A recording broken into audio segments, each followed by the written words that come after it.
Come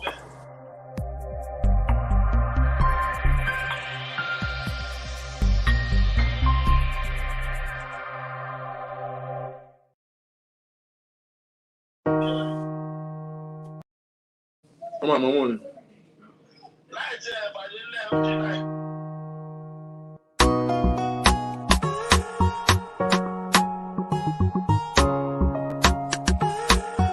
Relax on the beat. Relax on the beat.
skin requires commitment and not a miracle. Do you wish to have a younger, smoother, and a brighter skin? If yes, all you need is to contact CQ Beauty Haven by Abimbola Shunde, a natural and other skin care using optimal pure natural grade ingredients for you to achieve a youthful glow. Understanding the physiology behind different skin types and conditions is the major reason why Abimbola Shunde gave birth to CQ Beauty Haven. Order now for your natural skincare products such as Egyptian black soap, the slimming Hava TikToks, knuckle care set, pink lips cream, crystal sets, whitening and peeling cream, breast enlargement oil, dark and pit and tie cream, hydrophilic contact lens, brightening face mask, Karat Gold scrub, advanced anti-aging and repair formula, crystal multivitamin scrub, and many more. CQ Beauty Haven only stock product that delivers both efficacy and safety, and also stay away from steroids and hydroquinone and bleaching ingredients that damage skin. They help in correcting any skin damage and aspire to serve you in achieving your desired results. For all inquiries, consultations, advice, and orders, visit their website on www.cqbeautyhaven.com. You can as well call or send a WhatsApp message on +44 7387 596862 or via email at cqbeauty.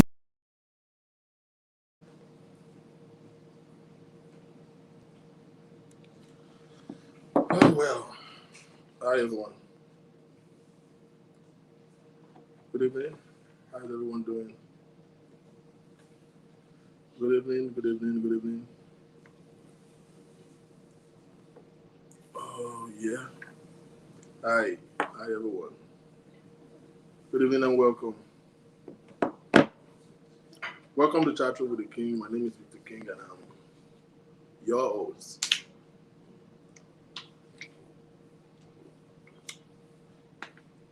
Yes, good evening everyone. Thanks for joining. Good evening, good evening, good evening. Shout out to all our YouTube viewers and those viewers from Twitter. Good evening everyone. Please click the share button below for us to invite all our friends. Let us click the share button. Is my volume okay? Is everybody hearing me audibly?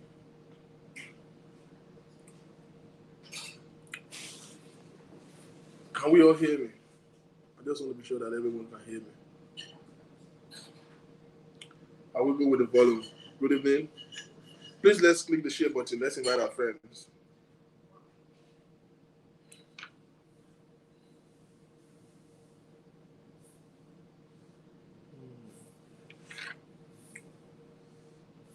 Okay. Mr. Kunle, how are you doing, sir? Good evening, everyone.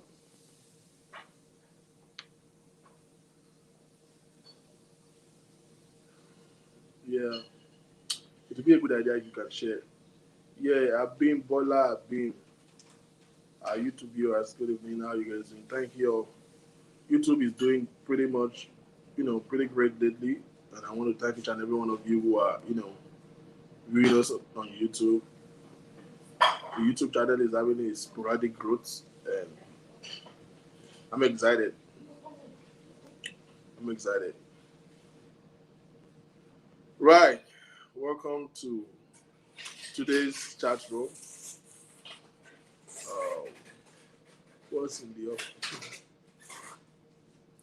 Can you start with Bukola Yediji? What is in the offering? What's this? All right. All right. Good evening. Welcome.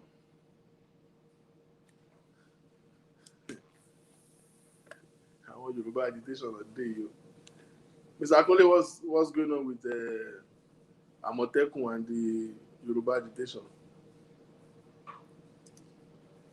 Èyí tí Àmọ̀tẹ́kùn kí ló ń ṣẹlẹ̀? Kí ló dé fire spokesperson yín? What's going on? Are we still on course? Are we getting the Oduduwa Republic? One, Oduduwa. Yeah.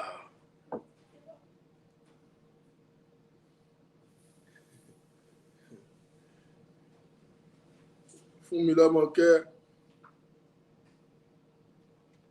Yeah, good evening, everyone. Kikelomo, Sumbade. Thank you, everyone. You know, there are some names that I've, over time, just know in my head. That there are some names I've begin to like. I know those names, even if I can't put the images with the name. I begin to acknowledge some names in my head because they've been so consistent over time, and all of you who are been with us from get go. Facebook brought a memory for me yesterday of one of our like the inaugural show last year, and I was like, oh, it's been a year already. I'm already seeing videos of years back, and I saw some comments then of people I don't even know who they are, where they're from, that have over time becomes the family that I know all up in this space. It's a quite number of them, and I just want to say thank you for being there. Thank you for being consistent. You are still here and you're still sticking around. Not because I don't think because I'm the best spoken, not because I don't have my flaws, not because I don't say things you don't like. You are here because you believe in the cause. And I just want to thank you. Princess Adeoye. Princess Ade Abioye. Níjà lágbára Ọlọ́run. I saw your call. Uh, thank you all. Thank you all. Bankole Felix. 3 months ago, wow, I see you every day. Thank you. Yeah, like there's some, it was just random. Like I said, I've been doing shows since like 2012, and just one day last year, about this time, I was just about my own business, and boom, I just seen the matrix going up and the numbers was increasing, and all these folks just came all up from nowhere. And when Facebook brought the memory for me yesterday, and I look at the comment section and I see some names. Yeah, there are some people who were there then that, things fall apart, some get offended. You can't actually be good to everybody. That's one of the key to happiness. Just know that you can't be good to everybody.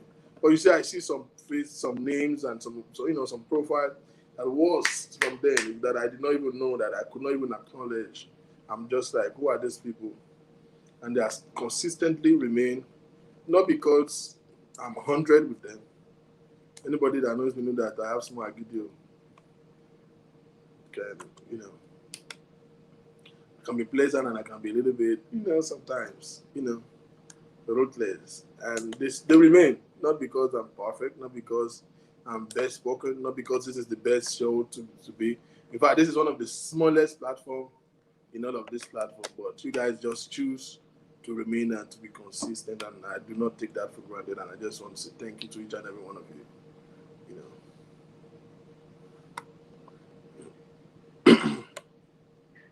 Right, let's get started. Today, I want us to share. I'm not speaking. I want to share with us on, people like Shadi Obanga is being. I want us to share on something that I call very common contest. Very, very common, but very powerful. What I call the power of no.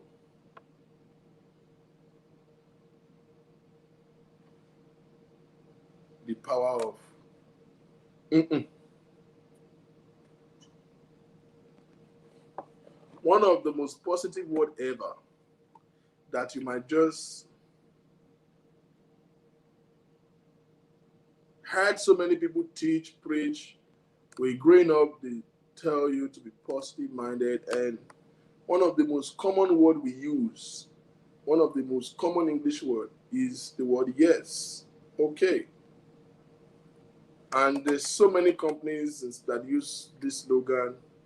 Remember Barack Obama, yes, we can. That was his slogan during the election. Yes, we can. Martin Luther King. Remember, those of us that are much older in Nigeria. Remember Skybank. Skybank, always there, saying yes to your dream. It's the most common word. Yes. We say yes, and it's positive and it's great. But you see, the same, remember what an opposite. The opposite of yes is no. We always find it easy to say yes, and as almost unnoticed as it is, find it difficult to say no.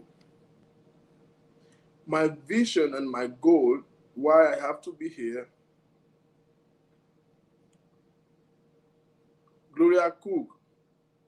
I don't know, every time it strikes my mind and something, somewhere, I always forget. I'll try and get in touch.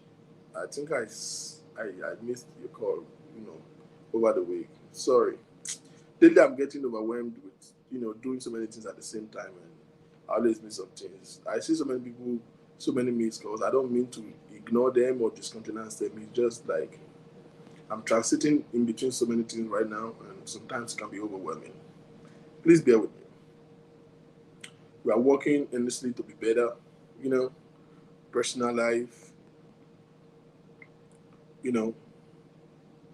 engagement and relationship and family, and then even this platform, we're working to make sure that we can do better than this. If you think this is good, no, we're not there yet. We want to do something better. I have a big vision to take this little platform to something one day, by the grace of God, will be global recognition.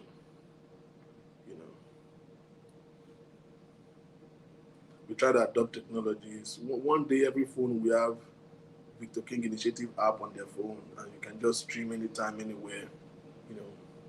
We hope one day that we can go from Facebook to television. It's a dream, and dream comes true.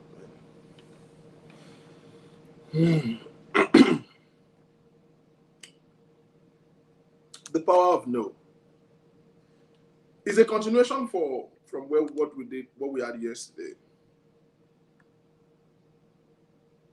Yesterday we talked about the price for peace. My biggest dream and vision is to do as much as possible and adopt every resources that can impact lives of my audience, that at least 1, 2, 3, 4, 5, 10, 20, 100 persons can come in contact with their purpose in life and achieve the result that they desire effortlessly. My biggest goal is that somebody would get back and find an internal peace in their life. I've noticed that so many people lack peace. And that's the honest truth. So many people lack peace. We live in life by taking chances. So many people have it all. They have the money, they have the house, they have everything, material needs, but they don't have the peace. They're not happy with themselves. There's so much people living with stages of depression. Those who have realized it, those who are yet to realize it, And so you see behavior. That's why you see people react sometimes and you can't even explain it. People get angry for no damn reason. People have behaviors that you cannot explain why they are doing what they are doing. You do one little thing and people respond to it in such a way, you be like, ṣé mo ṣe tẹ́lẹ̀ ni? No, ṣe. Nǹkan tó ṣe bákan rà tó wà lára already ni. Don't see, Baba. And there's so much that you realize that this big thing that troubles people, they don't know how they get into this. Do you know that there are people who are not happy, they are unhappy, and they don't know why? How many of you have ever experienced that? Nothing is wrong. You just wake up and you just feel sad. It's an early stage depression, and it's all right. You can be in that situation once in a while. You just wake up unhappy. You just wake up not feeling yourself. People just feel like, what's wrong with you? You wake up on the wrong side. Sometimes your hormones is just everywhere, and you just acting out. How many of you wake up fine and you get dressed for work, and by the time you're about to step out into your car to go to work, you just feel that drownness, that drainness. You feel very drained. You don't want to go to work. That same work you were excited about some times ago, and you just feel drained. Not because you don't like your job, but because you just lost the momentum. You just lost the momentum.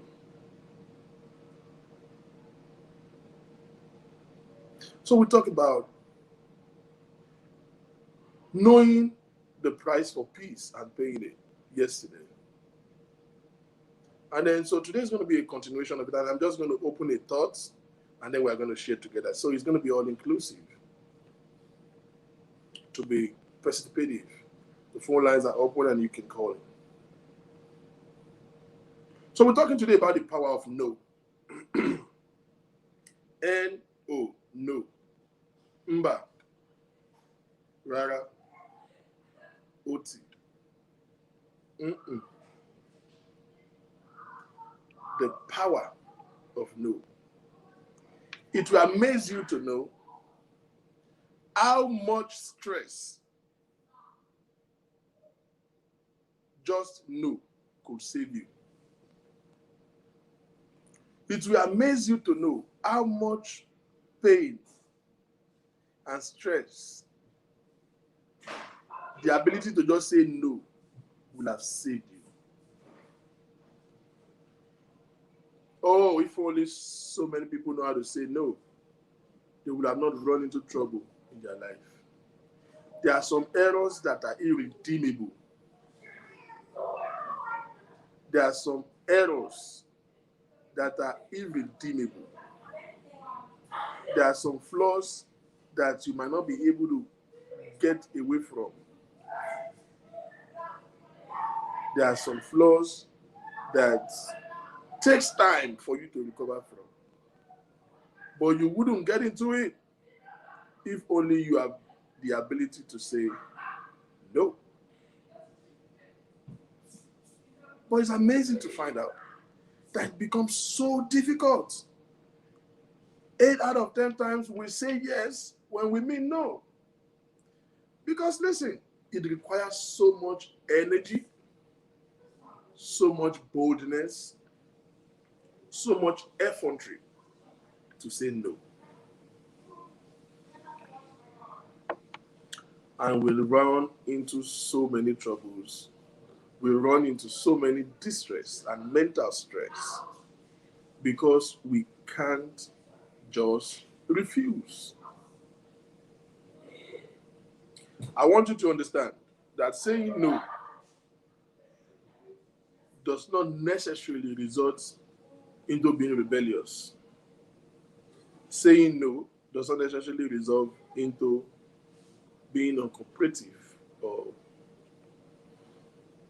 being bad. So many times we're afraid of saying no because of what it will look like. So let's delve into reality.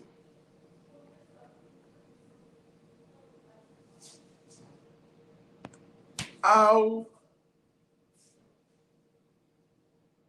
many people today wouldn't have been in that relationship that is almost costing them their life, their happiness, their health,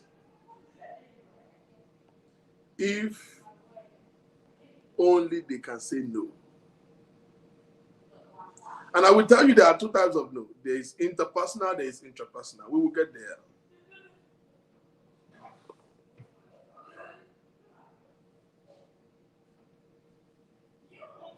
You saw the trigger. You know this is might not necessarily be bad, but it's not the best for you. You know better that this man, this woman, is not the right thing, it's not the right person for you. But because you share certain bonds, you grew up together, you are in the same church, your daddy and his daddy know each other, they are friends. Oh, sister, because you have mistakenly took him home one time, and your daddy already accepted him and endorsed him, later on in life, you find out that it's not what you think it is, but you are afraid of going back to your father to say, I'm not doing it again, I broke up with him. Because your daddy will say, because you look at it, that is the trend. That has happened before, and you don't want it to happen again. And of course, there are mounting pressure on you at home. Mokowale. And you just, you know, this is not what you want, this is not the best, but this is what is available. You don't like it, but because Komada Bigbe.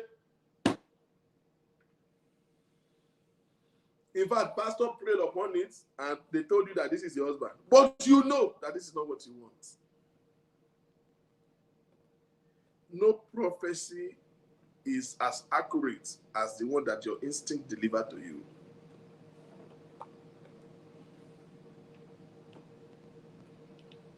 There is no such thing as thus says the Lord if you contradict your happiness.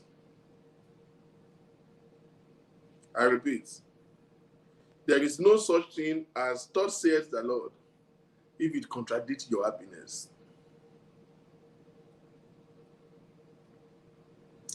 How do I know that? Because God will not give you what will not make you happy. The Bible says that the Lord will satisfy the desires of your heart. The interest of God is to satisfy you. God will not be unkind to give you a man that you will not be happy with.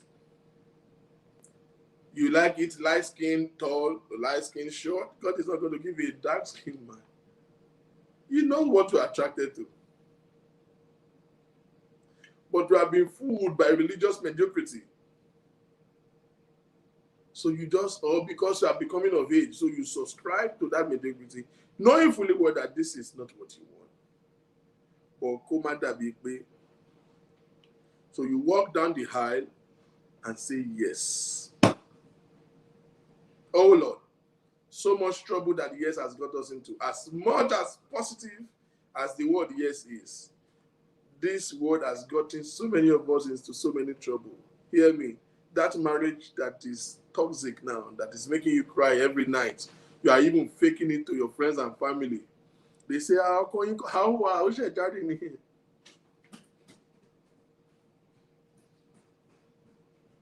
How should I daddy in here? When you guys work together, you're smiling. You go to church, you smile at each other. When you get home, wake up in the middle of the night and cry and weep. That marriage that is costing you your happiness right now started from you saying, yes, I do. The beginning of that institution that is taking away your joy and ultimately your health was that you said yes to what you mean no. How many of you remember the song in primary school? Those who went to private school, keep quiet. Those of us who went to public school or public private school, you know they are public private school. If you go to private school like Mayflower, like St. Benedict, you go to private school like, Lekki British, you go to private school like Providence, Money Dance, go to private school, you are in private school. Our public school, they know themselves. You go to any government school, any school that has the name Baptist inside. But you see, if all of you go to private school that is called Able God International Nursery and Primary School. Alaye, you are in a private public school. You go to schools and you say it's a private school that is in 3-bedroom flats, uncompleted building. Alaye, you went to a public school. The name of your school is The King is Coming International School. You went to a public school. Okay? So there's a difference between private school and private school. So those who went to public school and those who went to public private school, you remember the song. Wherever you go, go, go, go, go. Wherever you meet Sisi Eko, do not say yes when you mean to say no. As much as they taught us early in our life, we learned the song from our cradles, but we did not take note of the lines and the lyrics of the song. We grew up saying yes when we mean to say no. Uncle, you are battling today with addiction. You can't keep money in your hand. Remember the first day you drank beer? That first day you tasted Hennessy? That first day you went to the club? Oh, you've been chilling before, you drink. But the first time that friend took you to a strip club, you didn't want to go. But Commander, you pay me oja. You followed to the strip club. The first time, the second time, it became an habit. Now you can't even keep money. Your stupid ass is working $10, $15 job an hour, and by weekend you go to strip club and spray dollar bill. You are broke by default. Remember the first time that friend introduced you to weed? He didn't want to smoke it. Matter of fact, by the time you took the first puff, it was just a small claro. You know what they call claro in Igbo? You took that puff, you coughed for like 15 minutes. It doesn't feel good. In fact, you are asking yourself, Kino Rifa Nukini. You don't like it. It's not pleasant. But Commander Bigbe, that's the factor. Commander Bigbe. You took it, and then you took it again. Then you make another draw. And today becomes an habit. You're having smoking addiction.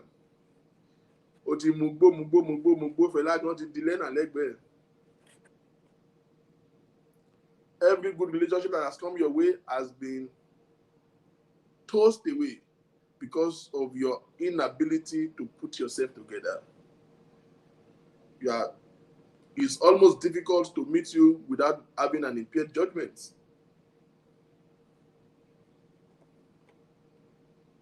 Remember the first time, you didn't want to. It's just because you can't say no. Auntie, remember now, that campus days. You were in your house, your hostel.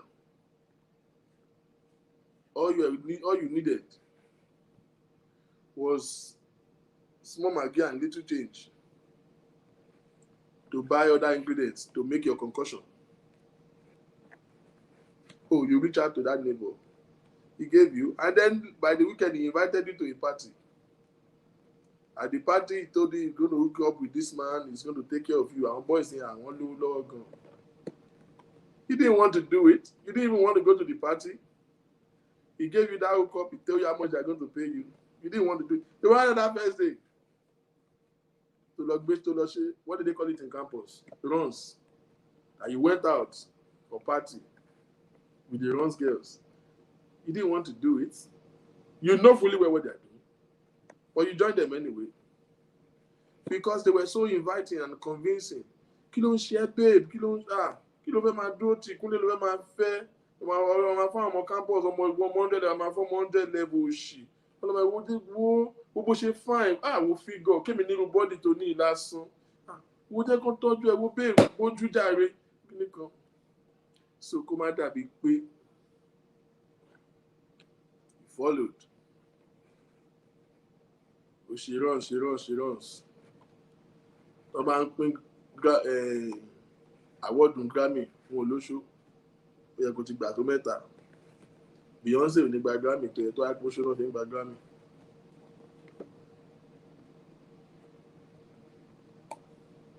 God bless you today. You are married, you have husband. Or you are still struggling. You have husband, you can't keep a marriage. Because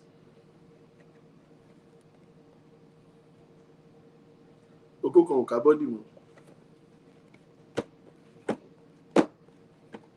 Can't get yourself together. Every time you do it, your mind will remind you that this is not the best thing for you. This is not where you want to be. But because you can't say no. How many of you are listening to me that you have certain habits, certain behaviors, certain things you do, certain addiction that you don't want to do anymore? But because that peer group, that peer pressure, that friend, that family, whoever it is, parents, keep inviting you. And because they know you gathered day before. But you don't want to do it again. But you continue to do it because you can't say no. It's difficult to just put your feet on the ground to say no. Bob Marley said, emancipate yourself from mental slavery. The biggest prison a man can be is the prison of the mind. So you have imprisoned your mind and encroach your conscience because you can't say no. Mommy, Ewa.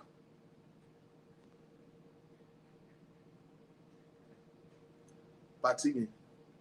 That's partying. Kò sówó lọ́wọ́ yín and you know it. You just pay some bill. You are going through certain financial crisis. But that old friend, ó gbé party dé. Party yẹn gan kì í ṣe ọ̀rẹ́ yín ni. It's party ọ̀rẹ́ mi, ọ̀rẹ́ àbúrò ọ̀rẹ́ mi. Before you draw the connection gan, ẹ tó ń ṣe ìnáwó gan o mọ́. But because this friend came, èèyàn máa ń báyọ̀ ṣe gan ni, ìjọ́ tí wọ́n bá gbé tiẹ̀ tẹ́lẹ̀ èèyàn náà ló máa báyọ̀ ṣe. Wọ́n wá gbé lèsì dé. Mommy, HOH. You don't have the damn money. Oh, you have the money, but you have a budget for the money. Kó má dàbí pé you put yourself through financial hardship. In fact, some of you are so funny that even the party, you know you will not attend. And you still buy the clothes that you don't have the money for. Auntie, you don't even like the lace. You don't like it. But kó má dàbí pé you bought it anyway because you can say no.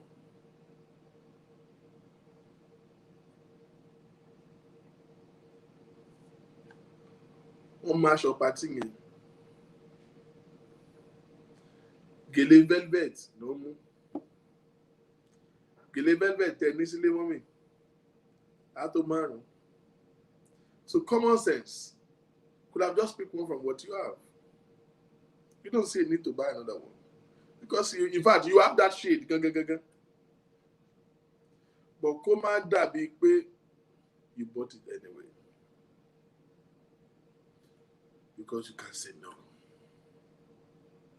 Oh, how much money you would have saved if only you can say no. How much time you would have saved if only you can say no. How much stress you would have saved yourself if only you can say no. How much pain you could have saved yourself if you could have said no. Look at it.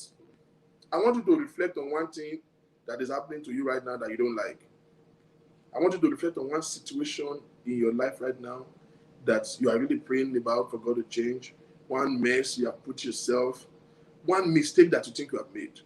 I want you to reflect on it for a second. You remember that thing now that you feel like, oh yeah, I made this mistake. Think about one mistake that you have find yourself.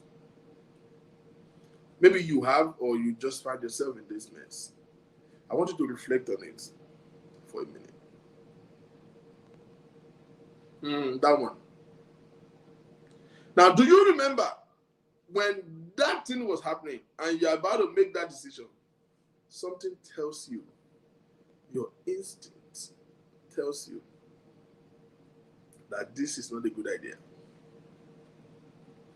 Ara share back. You know it. You reluctantly said yes. Not because you want it, but because you can't say no. And now you are in a deep shade.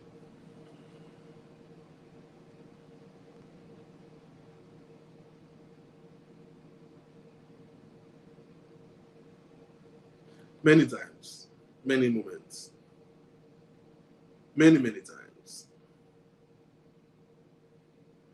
many times, we have run into so much avoidable troubles because we saw it as trouble from the start.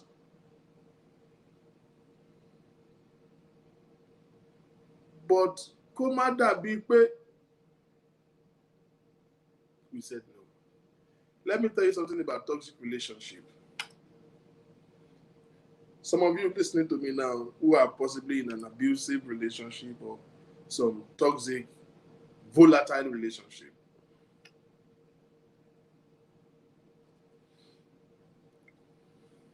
For a while now, you have been deceiving yourself, making it look like all is well to every other person. But it is you who know that you don't feel like it. Oh, yes, you have faith, so you have been praying about it. God will change you. Change and people don't change. Situation changes and season changes. People don't. Situation can condition their behavior. Time can condition their behavior, but they don't really change. A pig is a pig.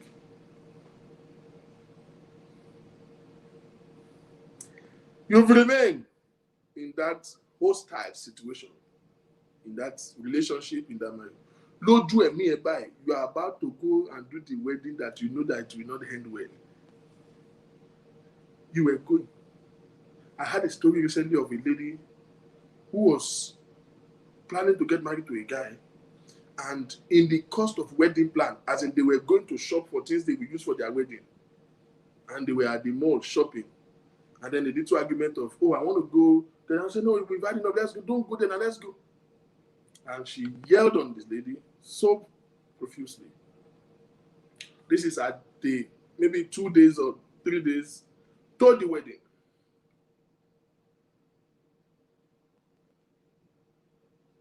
And embarrassed her publicly. And they still went ahead with the wedding. Because she can't say no. I have a close friend who, now step out of the marriage. When she was getting to meet this guy, they met, the guy was in diaspora, and then, this diaspora relationship.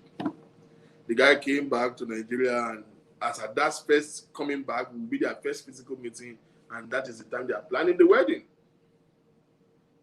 So this guy, they barely know each other, aside from talking over the phone. But it's 2 weeks to our wedding and he's back, so they were doing the running around.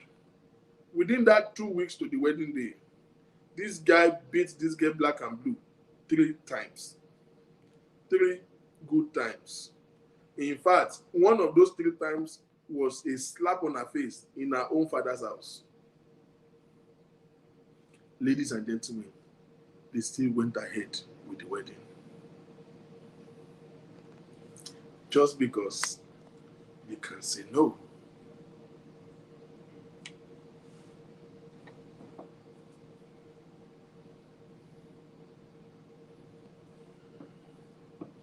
simply because they can say no.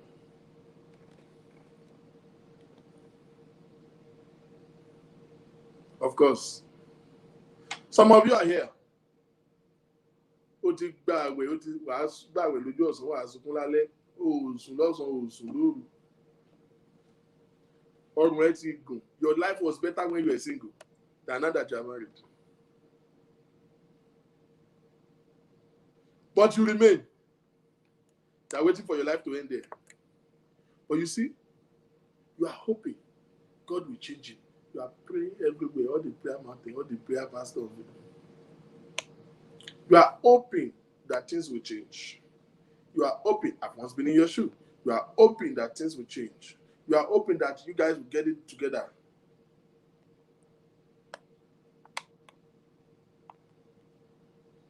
And you continue to remain. This is the thing about those type relationship. The longer you stay, the more difficult it is for you to go out. The longer you remain, the more seemingly impossible for you to come out of it. And guess what? Shit don't get better, it get worse.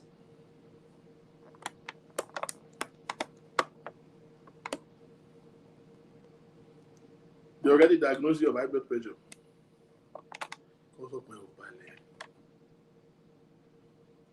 You're having to work all the job, pay all the bills. Women, there are some of you here, you will use your money to buy things for yourself. And then you will use it. Your friends will say, I'm liking it. Say, oh, come in, Laura, for me. Buy it. Come in, Laura, for me. But don't me. Your friends say you will have a nice bag. You know, Laura, coach bag. Oh, me, I'm more don't tell. Come in, Laura, for me. Family over me right the last time. But to Los Dubai, Polish, suffering and smiling. Tó jẹ́ pé láti ọdún òtí fẹ́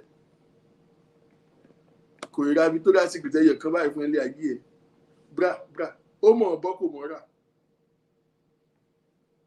tó bá dé lálẹ́ tó ti yó kẹ́rin ọwọ́ òsì tó fi ń fa pátá yọ̀ ń di ẹ̀ tó fi wọlé enter the place kò dẹ̀ ra Victoria's Secret ẹyẹ kan báyìí mo ti ẹ̀ ń bẹ́ Victoria's Secret lọ́nà pink kò rẹ́yẹ kan báyìí fún ẹ̀rí à ń sọ̀rọ̀ Victoria àti ẹ̀ ń sọ̀rọ̀ ǹdàwé ẹ̀ lọ́nà mo èmi gan kó náà ṣá.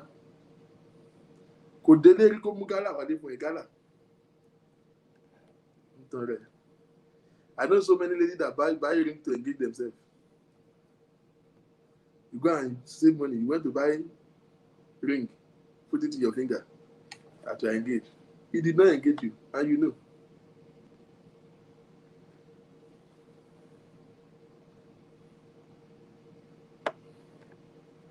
You know, he did not engage you. But commander be pé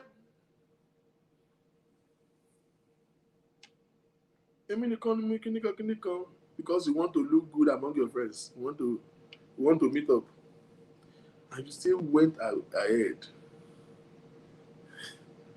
to marry this guy that is for no good from the start. 13 days ago, we love where. And now you get into this marriage, you are expecting a miracle to happen. And I tell him to say, at least give me a treat sometimes. Treat me. I've seen so many well-to-do guys in the relationship with well-to-do guys. In fact, I've seen so many lately. And they will say, my husband has never bought one thing for me.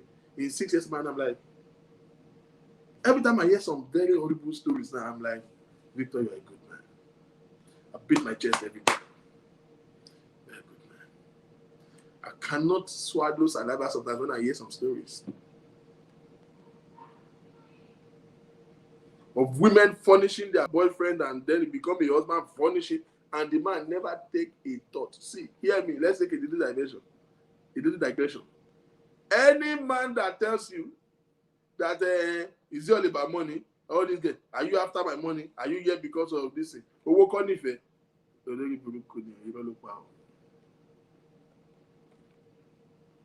There is no love without giving.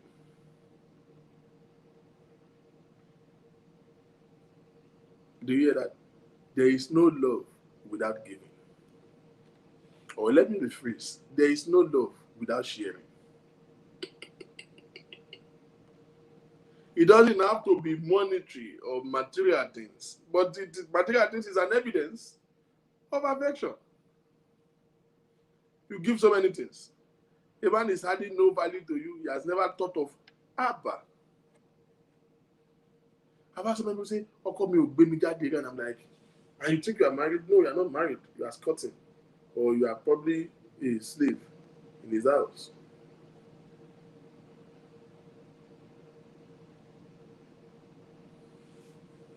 There's no love without giving. One of the most popular scripture in the Bible, John 3:16. We all recite it, but we don't ponder about it. John 3:16. Even Satan knows it. Pagan knows that part of the Bible. But listen to what he said. For God so loved the world. And he do what? For God so loved the world that he do what? Gave.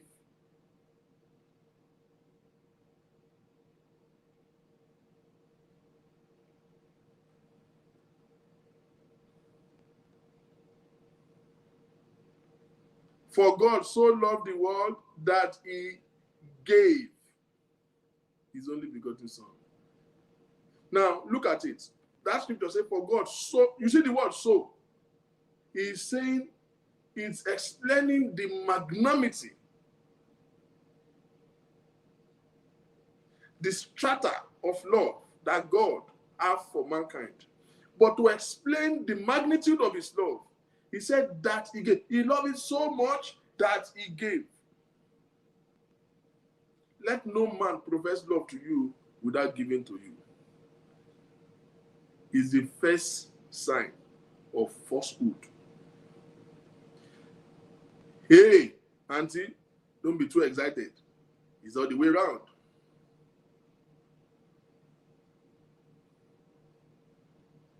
How can you say you are a woman, that you are in love with a man, and you never have a sense of decency in your life, sense of responsibility, to even give boxer? I have had so many women who say, "Oh no, man, you know what they be for me. Ori eburu, ole, oran, ole badada."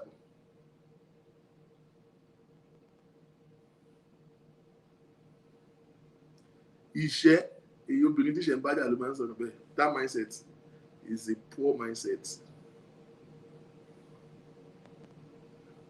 Artist, what are you saying? You say which giving gangan? Give everything. What does woman want? They say that woman want 3 O's. Owó, oko, ọmọ. Give the 3. Ṣé mo fẹ́ gbọ́ rubbish ni màá gbọ́ rubbish.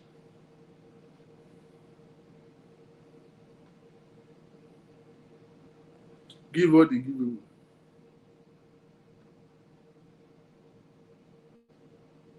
It is a poor thinking woman that feels like she's not supposed to give to a man. There is no love without giving, which should reciprocate. It doesn't have to be in a proportional order. It doesn't have to be equal. Give your bit. It's not about what you give. It's about the motive and the heart that you give it from.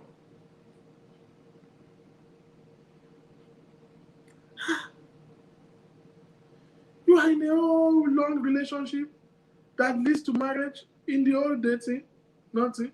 In the whole marriage, he has never deemed it fit to even take you out for lunch one day. Never thought of one day buying you, and then you are deceiving yourself. I'm like better y'all coming over for me. Oṣooṣì. Má bá ara dá káàkiri àdúgbò. Ipa ń parí ọlọ́run pàjá.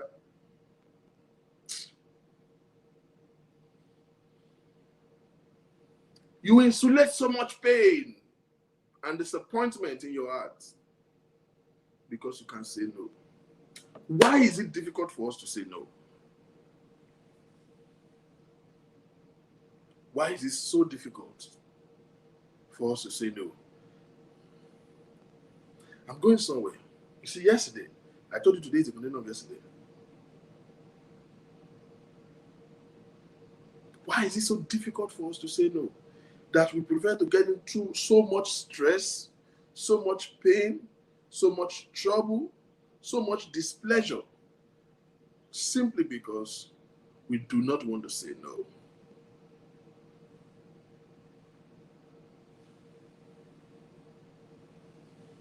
Why? Number one, ego. Some of you will say ego, whichever one that applies to you. Hold it. Our ego is the first confrontational enemy of our reality. Every time, our ego becomes the biggest confrontational enemy to our reality. Because sometimes you feel to do something and your ego just roll in the way.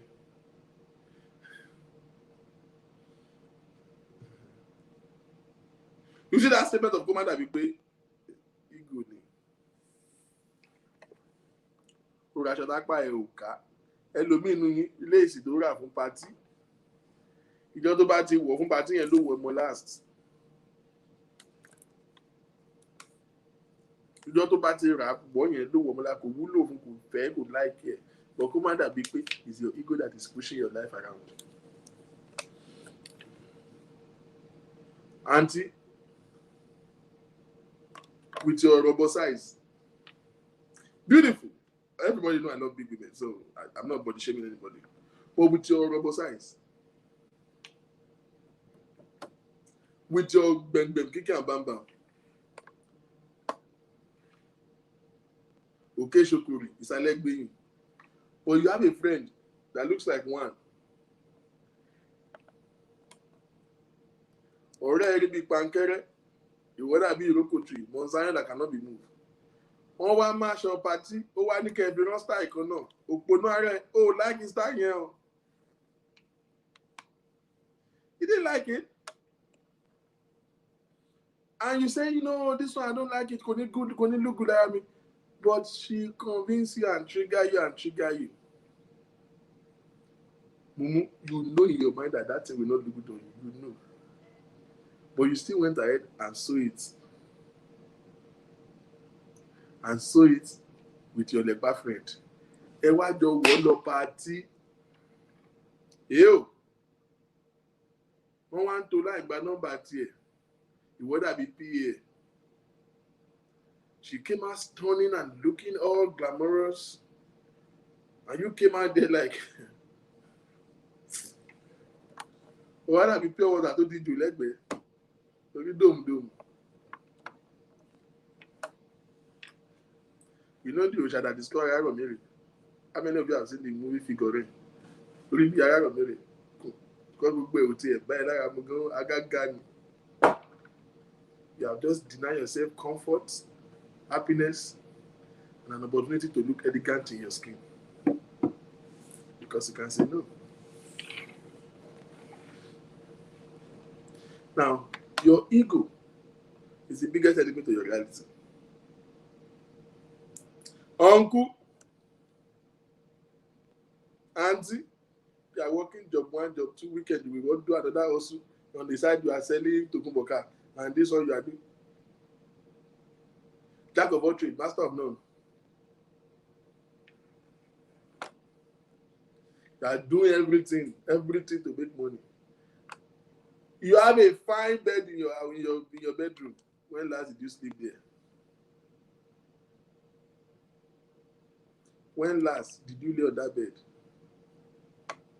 You know why? You have lost your peace. Why? Because you want to impress back home.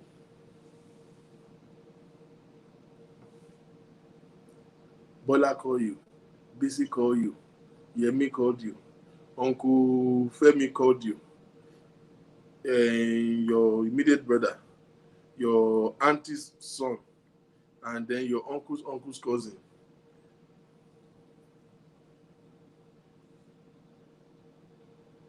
But me, why don't they finish you? because they hailed you the last time in the meeting. They said you are a good man, you are a very nice man, and that thing enter into your head. They know how to tell you thank you that we hype your mind. You give this one money, you help this one. Hear me, Nigerian people, they mad die.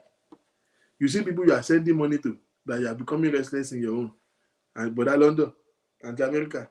You see those people that you are sending money to that is making you working extra hour. They are living a better life than you. They are living a better, more comfortable life than yours. How many people do you think they are texting like that? You are losing sleep because of family, this one, this one. They do family meeting, they want to do family function because you are in America and because everybody is seeing you as big man. Whoa, whoa. The biggest problem you can have in your life is to be poor but look rich to people. Oh God. I'm on a body bar engine. The biggest burden you can have in your life is to be poor and look rich. You are creating an impression of all is well for people. So they are coming with bill, they are coming with bukata. So one fit you caro, one bo, one balai farede, one sari relay, sometimes you even give your last card. They don't know.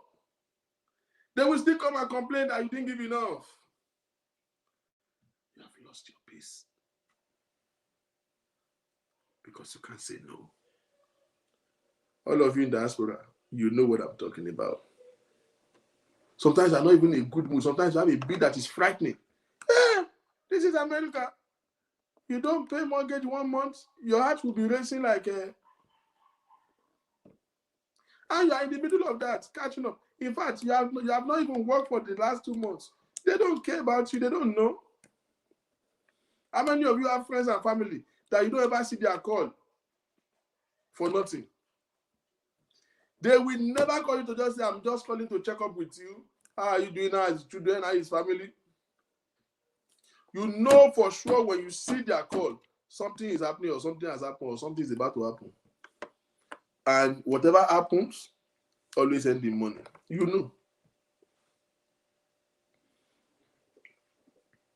You will send the money and then complain about it. Oh, God will not even bless you about it because God don't bless God, when you give grudgingly. God will not. You don't have it. You don't want to give it. Savior, try to live long. Just say no. Just say no. Just simply say no.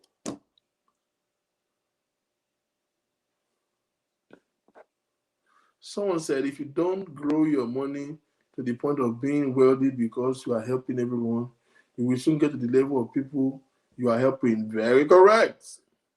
No, if you end up being in the level of those who you are helping, you are fortunate. If you did not end up being somebody that those who you are helping will be helping, because the more you help them, they are moving up, they are own better, and then you will become broke. You will look back and realize that they are better than you, and guess what? They will not help you. They will not help you. They are used to collecting. So they will look for another next available flight, the next person that they can collect from. The day you, how many of you know that the day you stop giving the money you are giving, that's the last time you will hear from all of these friends and family.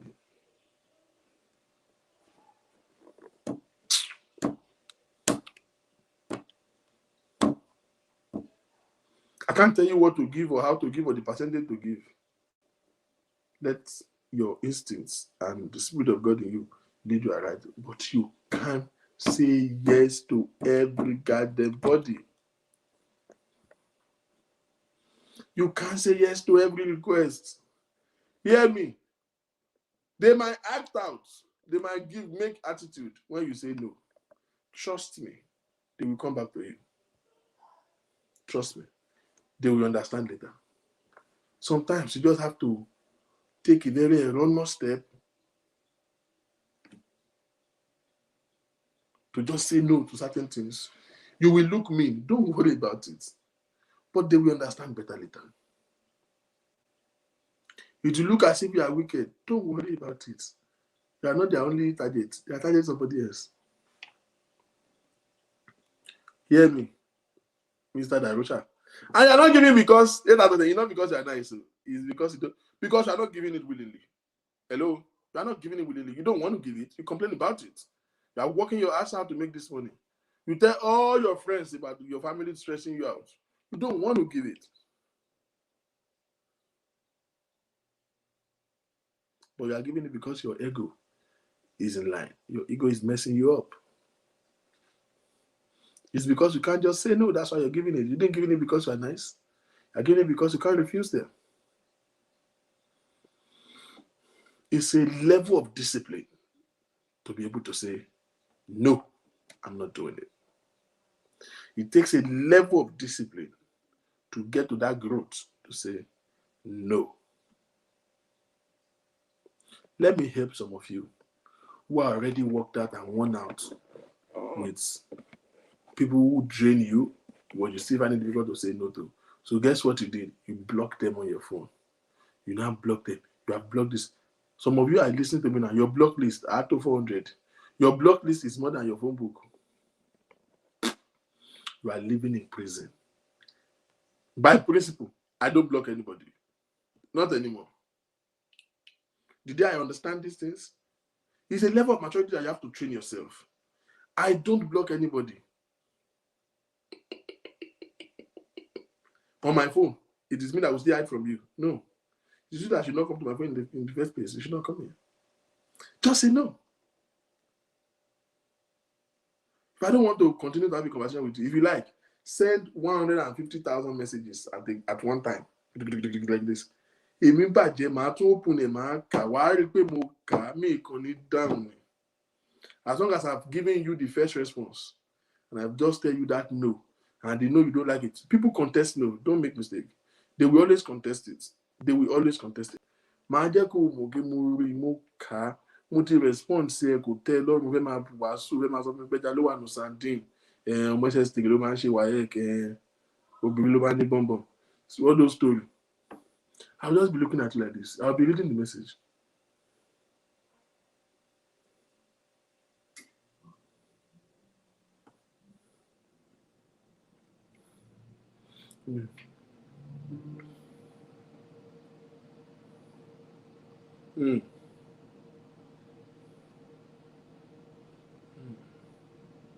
Exactly. They will come back to you. They will come back to you. We're already having calls. Hello? Victor, this is AJ calling from Cambay. How are you doing? I'm good. How are you?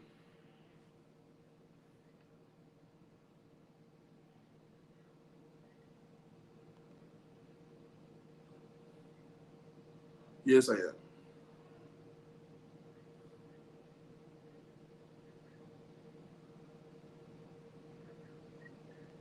Yeah, we'll look at it right now. AJ, right? Okay. Right, I got it.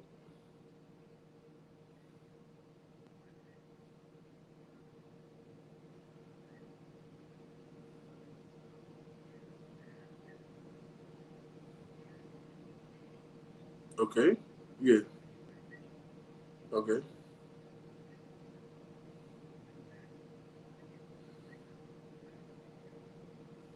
Okay. What's the best offer?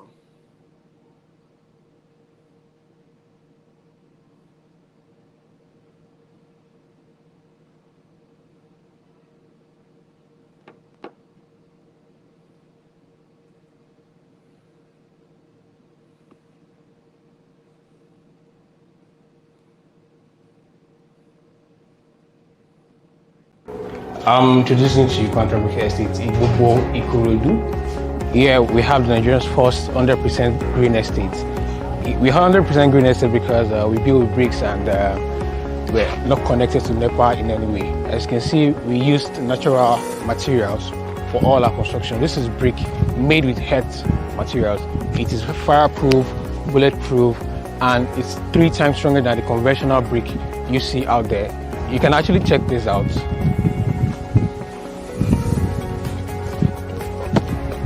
So you can see how strong it is. Here we have a typical 2-bedroom apartment. Here, you're welcome. So this is the living room, very minimal for your family of 3. Enough space for you and your family.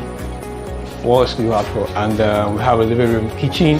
All apartments come with pre-installed appliances. So this is what you expect when you buy into our estate. We have pre-installed gas cooker, heat extractors, microwave oven, and a refrigerator. This, you can see yourself, you have everything you need in your house right here. This is an air conditioner for this living room. So it's outdoors this room. And if you check all the bedrooms are well all air conditioned. So let's go upstairs. You expect to have these small lounge and lobby that leads to both bedrooms. So you'll have, as you can see, minimal, but at least you have everything you want here. So what else could you ask for? You have an air conditioner, a closet. I mean, this is the conveniences, the toilet.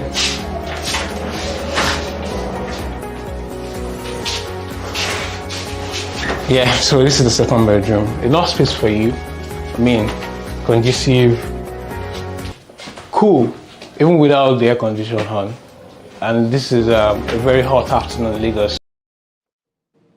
All right, welcome back. Sorry, that was a strict business call. Just had to. I thought it's, how people call it, but it was an extreme business call. Oh yeah. So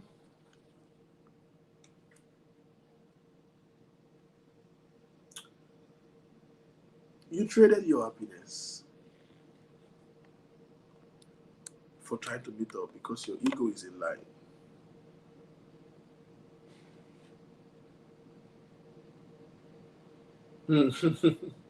I love this. Everybody want to put their problem on you, then born picking, but they expect you to treat them exactly. When you were having sex, you don't think of saving money for the products of your sex. I will tell you a story that is ridiculous. If I train all your children, who will train mine? I beg, trust me, they can be overbearing. Truth is, I will tell you. Do you know that if you say no, they will still find a miss? You have to put that on your mind. If you say no to all of these erroneous requests, these people will find a means regardless. So stop putting yourself in the position of Jehovah do it. Stop being the Bruce Almighty. You are not Jehovah Jireh, so you should not be the provider. And it's not as if you are nice. You don't want to do it. You are doing it grudgingly anyway. It's because, see, they're calling you philanthropist, and you know it's a lie. You are not nice. You don't want to do this. This thing is working you out. It's draining you. You sacrifice your own happiness for it. There are things that you want for yourself that you couldn't get because you have to meet all of these family's obligations. You want to meet all these. So you are not doing it because you are nice. You are doing it because your ego is in line, and you don't have the power to say no. You don't have the effrontery to say no. Let me tell you a funny story, like what Cheesy just said. I have this ex. Like X. Like X. You know what I mean by that? You don't take X. X of this of little beginning. X that even if they blindfold me now, I will still not choose her. You don't do this when Nyashti dey front. Like long time X. Àwọn X ìgbà ìmọ̀ yẹn. You know those kind. You don't know better.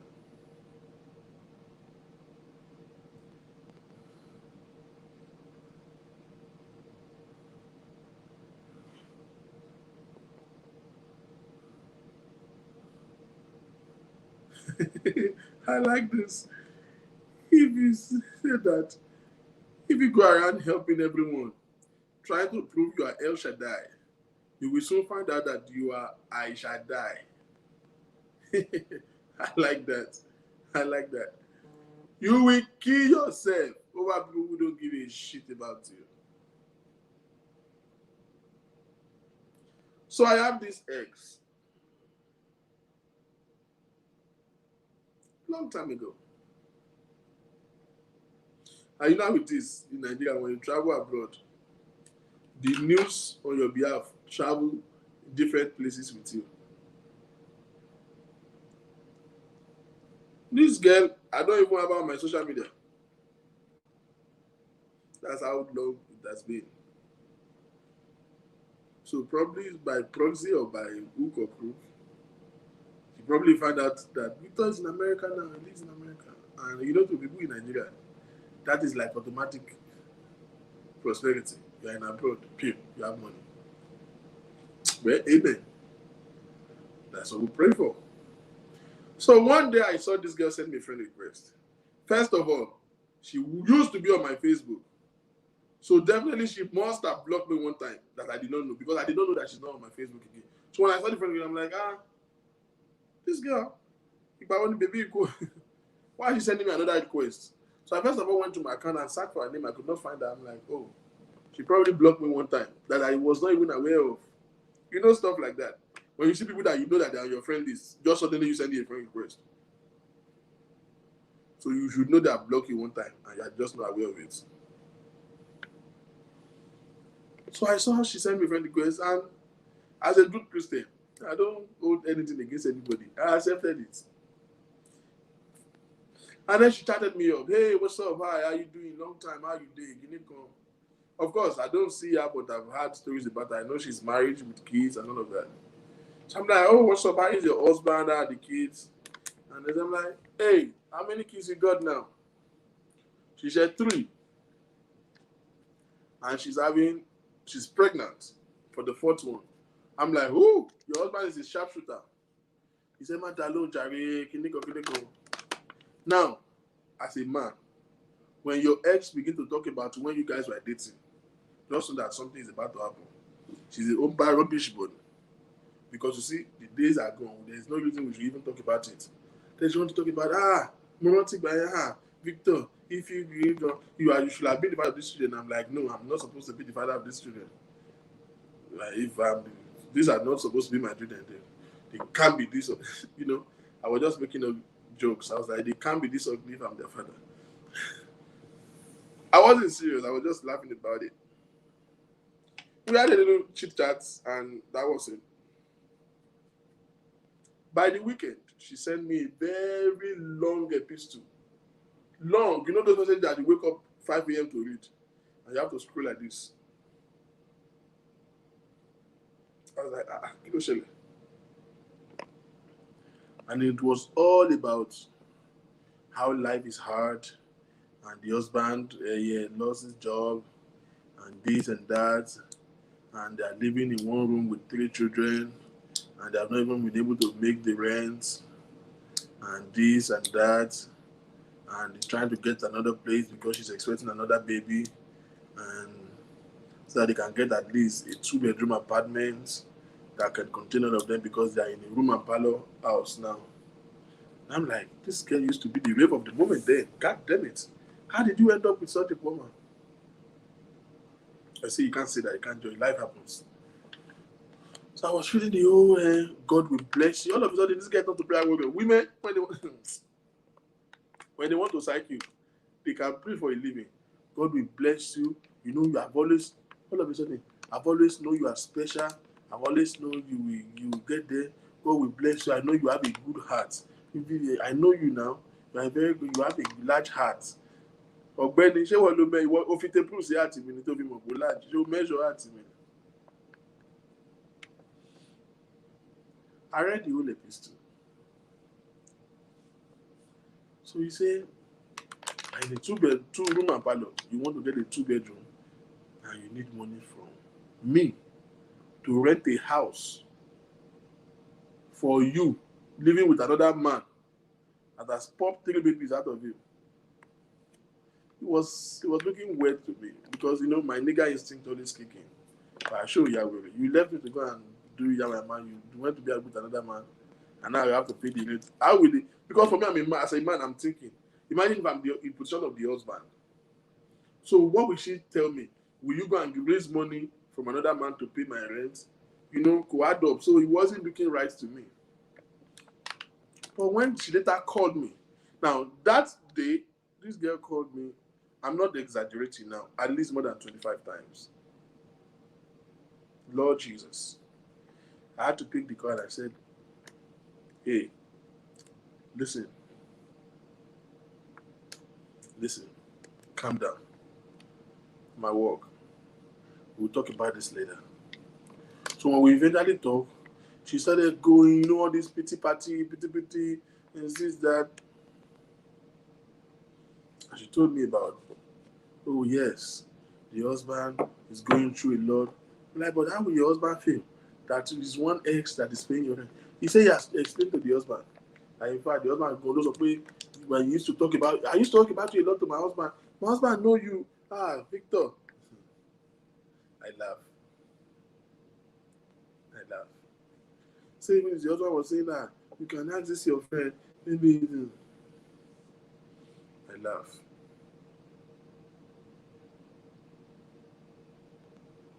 So I said, so you have 3 babies, and your husband still in his empty head, pop another baby inside of you in a room and parlor.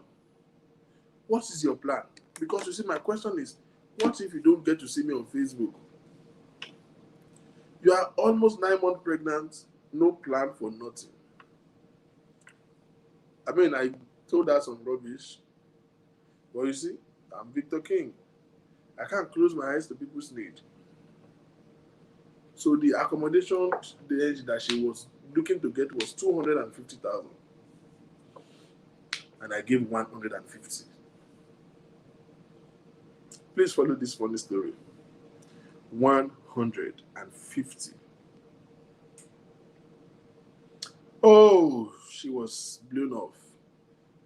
She said, "Hey, could you talk about the woman? Why to see malo shaking?"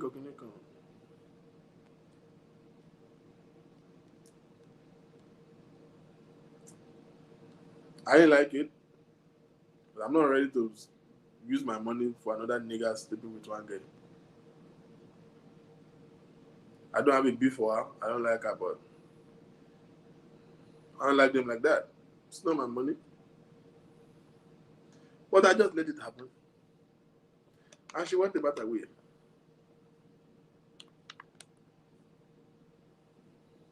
Two weeks later,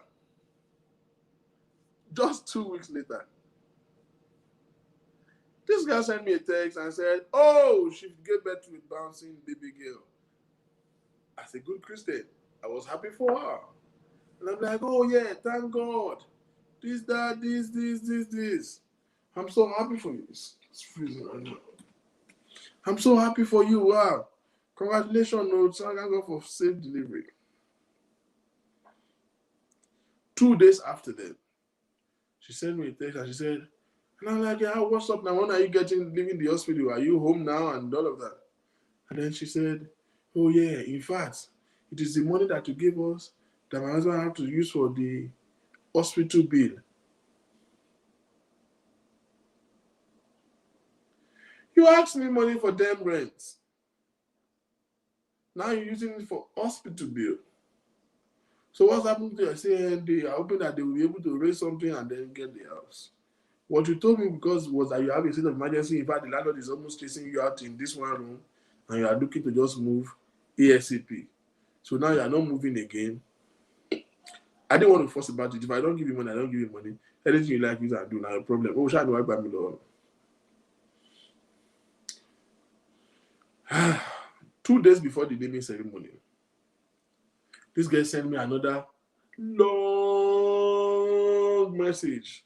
70% of it is prayer points. You will not lack. Your children will not lack. God will God will.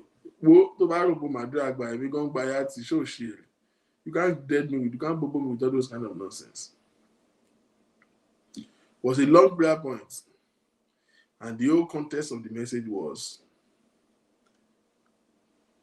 they gave them certain prescription medication at the hospital to buy for the new baby and something to eat. There's nothing to eat. They spend all the money for hospital bill at this.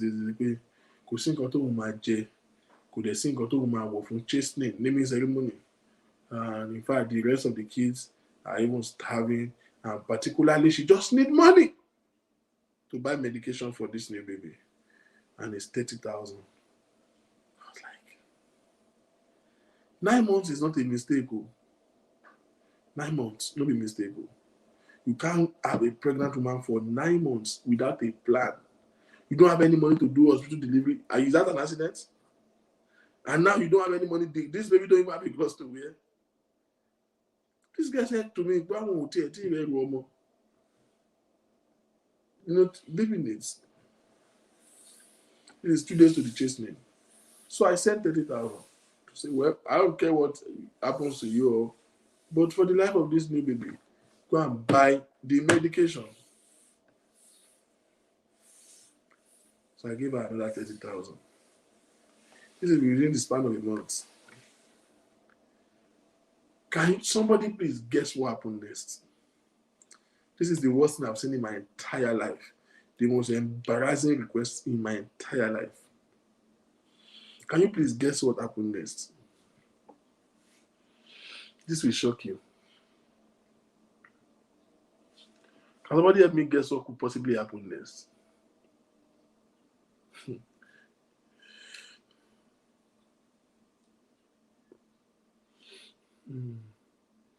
Oh, ask again.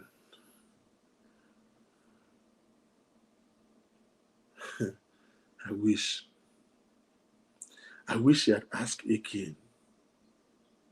I wish this girl had asked for money again. You say another prayer and long list. Ask for more. Okay, now wait.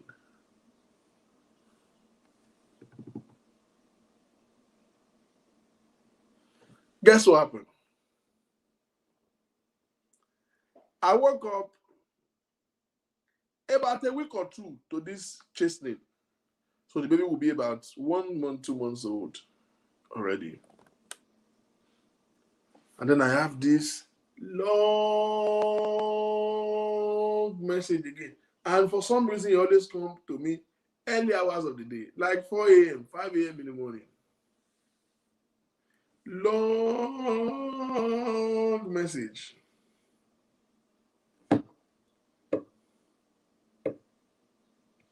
And this time, it's not from my ex. This time is a message from the husband.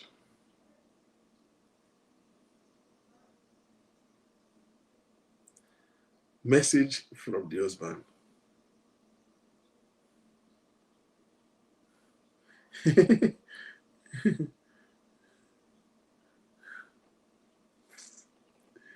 Pastor the quick, yeah, she got that right. One person got it right. Wow. They got a message from the husband. Did I ever tell you that story? How did you guess it right? I think I told you the story before. The husband sent me a message. Oh, I've mentioned it before.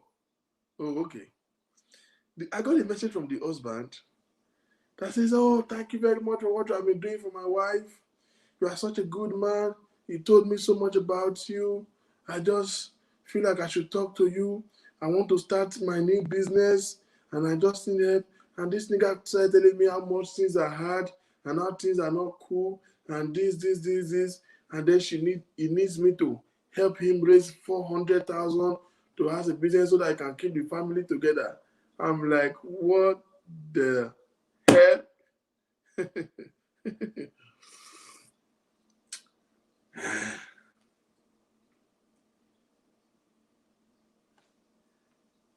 And I find it so much unbelievable, unrealistic, to the extent I do not believe that it is the man who is contacting me. Because don't forget, I don't know the husband. So I went to her own account and sent her a text. Babe, oh, girl, what's up? I saw a message. Well, this is, I hope it's not another business call. Hello? Hi, my name is Sydney, calling from EDU Matcher. How are you today? And this is will leave me alone.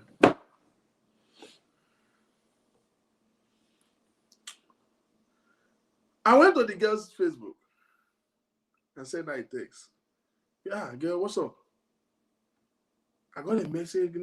It's like somebody they hack on her account though. Now this is the funny thing. The guy sent me a text from Facebook. Then I want to go to the girl's Facebook to just verify what the hell is going on. And I met the duplicate of the message of the guy that has already been sent to me from the account of the girl. So I say, but your Diak account, baby. So I put a call through. He did not. She didn't answer. So she called me back and I said, what did happen? Somebody text me and then I saw the same message on your phone. She was shocked. I said, no, Victor is my husband. In fact, he was telling me to come and talk to him. And I'm like, no, yeah, he's a man. You have to stand up too. He has to be the man to come and talk to you. You know, I've told him that you are not that kind of person. You are a very nice person. So I should pay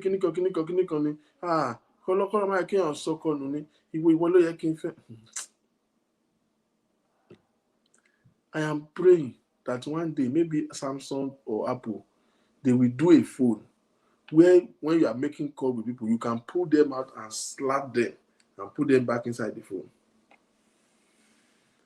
I wish there is a device like that. I will have pulled this girl out and Funi Gbajo Loyi.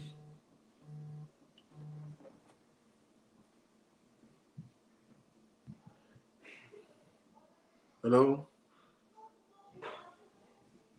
Hello? Hi, it's Wanda there. I just feel like slapping this lady.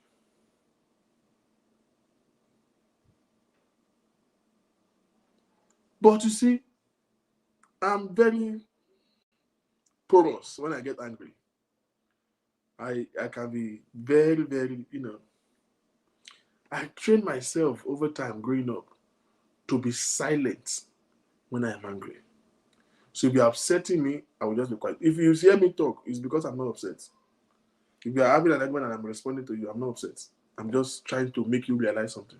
But if you upset me, I will go quiet. Why? Because growing up as a child, Timba jari ejo, Timba jari ọ̀rọ̀, Taba ma fi sọ̀rọ̀, Taba ma fi rojo, mo máa ń jẹ̀bi last ni because nǹkan tí mo máa sọ fún ẹ, kò mo máa jẹ̀bi last. So I have been so wired to keep quiet when I'm upset. So this girl was just running her stupid mouth. I was just quiet. I was looking. And then she said, I've told him, my husband will call you. Yo! 3-4 hours from then, you will not believe it, that this nigga started calling me. And this time I can't take it no more. I can't. He won't fire away alone. MB 1, 2, 3, 4. Nínú room and parlor. If you want sanwó ilé ẹ, san hospital bill, san owó tó máa fi ṣe kómọ, san owó tó máa fi ro oògùn, màá tún san owó tí wọ́n máa fi bẹ̀rẹ̀ business. Torí kíni? So I will have to. You they knock your wife, where I don't care about. Nothing done me. No be say we dey knock them together. You knock 1, 2, 3, 4 babies. And we have to foot your rent, foot your labor and delivery. That I did not know when you gave her the pregnancy. Buy medication for the newborn. And then I will still now have to come and raise money for you for the man to do business. Who am I? I couldn't take it no more. And because for me, I have a personal principle. Somebody that I don't know, I don't like to talk to. You know, me like my key fame to me about more. Me boy, me really. I don't do anywhere. I just go more enjoy go. My just go more. Omi Mori. Because Sha was blocking. Do you know that this girl still tried to call me from a regular phone call? I just picked the phone and I said, hey, please don't upset me. Please do not upset me. Hey, my husband, did my husband friend on? I don't care about your husband. I don't freaking know your husband. And guess what? I do not care about you. Do not upset me. You are embarrassed. This is very insulting to me. I just ended the call and block her anywhere.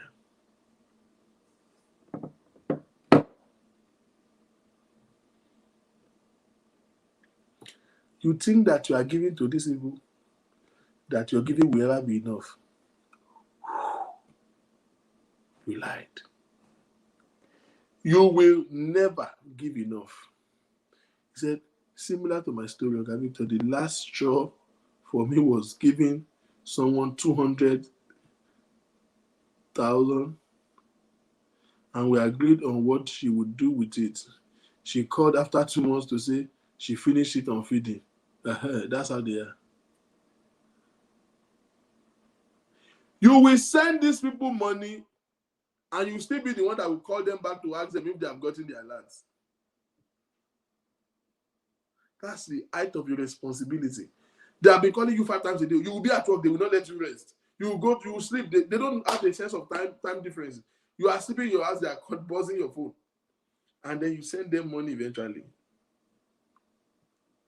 You will be the one to call them to say, have you seen the alerts? Just to make sure that the money went through. How many of you have experienced what I'm saying? I bet you have. You will be the one to say, Alpha, money get paid, show to Wale Lata, no, what is there? You say, Mochigi Lata, no, Mochigi, I should go. Irresponsibility.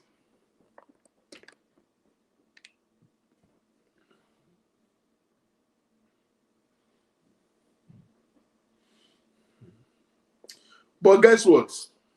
In all fairness and the honest truth, if I will tell you, is that they will never stop coming. They are not coming to you because they have need. They are not coming to you because they are coming to you because it is in them to do so.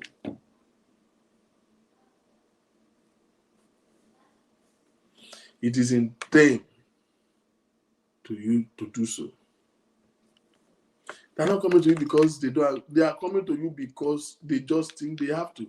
There's a sense of attachment that comes with family, friends and family. They are very mad people.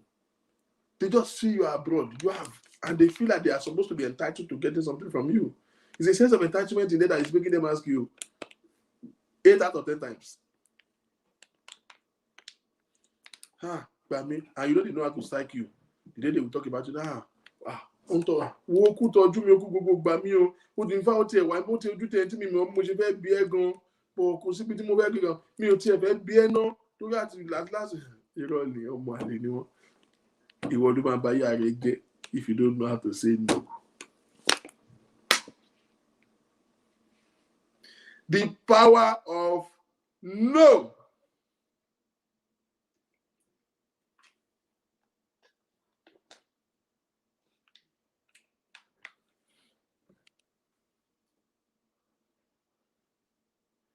A man who don't respect you, cheat on you ruthlessly.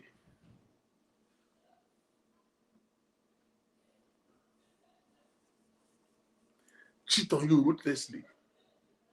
You know, I always tell you the difference between cheating and disrespect. Disrespect is the senior brother of cheating.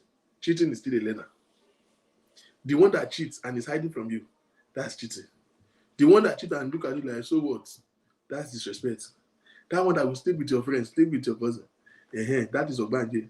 That one is not doing anything to you. That one is under a spell. There are 3 categories of cheating. The one that cheats and is hiding, but the one that cheats that it doesn't mean to just do it once in a while. It's not as form an habit. That one, work with him, sit down with him, and give him a close mind. It can likely change. You see the ones that cheat on you and say so fuck what? That one is disrespect. He's the one that can sit with anybody, your housemate, your cousin, your best friend, anything. 20 years older, 15 years younger. It doesn't matter. That one, Ogun and Aye, take him to Shiloh or Prayer City. That one can never change. If you like pray, why are you budget? For a month, you won't buy with a change. You go stupid. You will fast and wreck your life.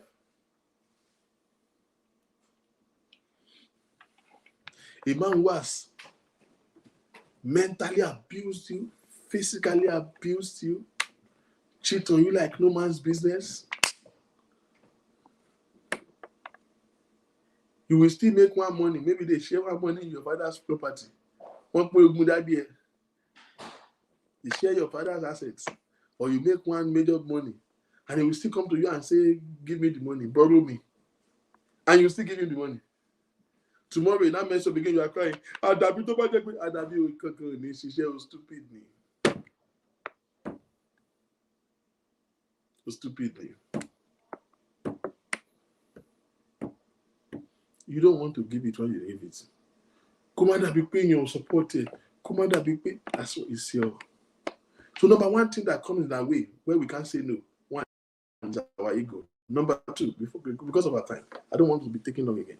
Number two is our self-esteem, or I call it our vulnerability. You are just too weak to say no. You say yes to everything. You know, I'm going to become me the best source of you know, there are some days that they call Kumoko. They told her she don't have any other answer. They just say, there are so many girls who have dated men that they don't like. But they say yes to it because of the circumstances of where the guy met them.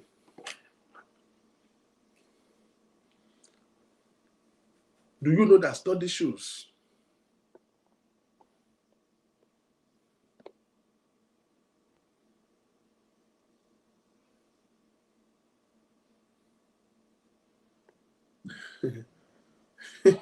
so I was the one calling to find out. I was pissed, but I didn't show it. But I made up my mind never to give that person a dime. Like they can be annoying. They can be overwhelming. Who will flag my show for what? On what ground will they flag the show? Probably the network, which I don't think so. Why would anybody flag this show? No, you are not on the... Like, why?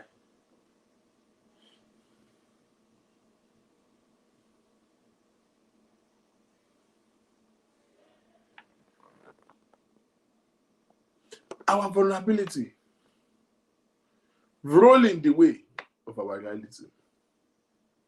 You are just too weak to say no. You are just too weak to decline. Oh, somebody called me last week. Said, Nigeria is tough now. This is better than I know that it's going through financial crisis. Someone that people may have come through to assist one way or the other. Then tell you about how bad Nigeria is. And I was contributing, Nigeria is rough gone. Nothing is working in that country now. And then we talk about it and then they say, hey, this thing, my so. In fact, they are struggling to it. And I'm just trying to see if I can send $50. And then I'm like,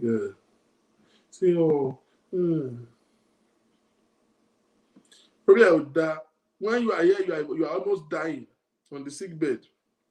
Which one of them was even aware?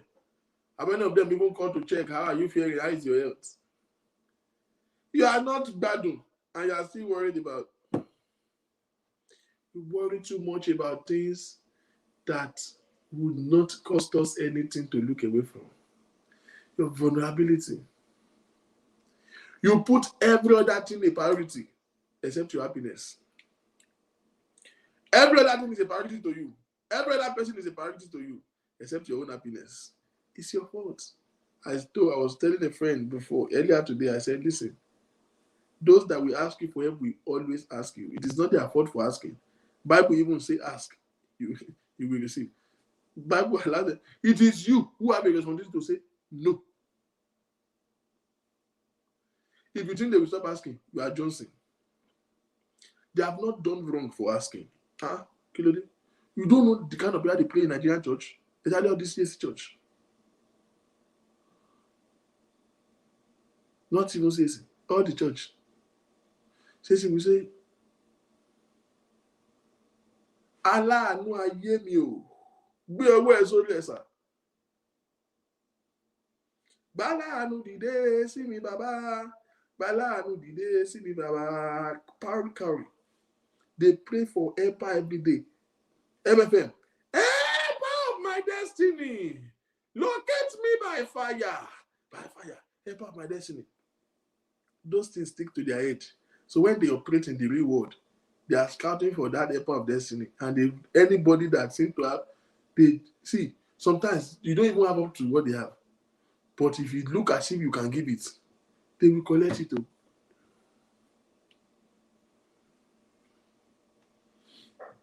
You will hear prayer that look like a pay. Aláàánú ayé mi o, níbikíbi tó bá wà, Olúwa má jẹ́ ó sinmi dìgbà tó bá wà mí rí. Kí ló dé ṣán ṣépè fún ẹ? Kí ló tó ń gbà sí mi lọ́wọ́ ẹni lẹ́nu?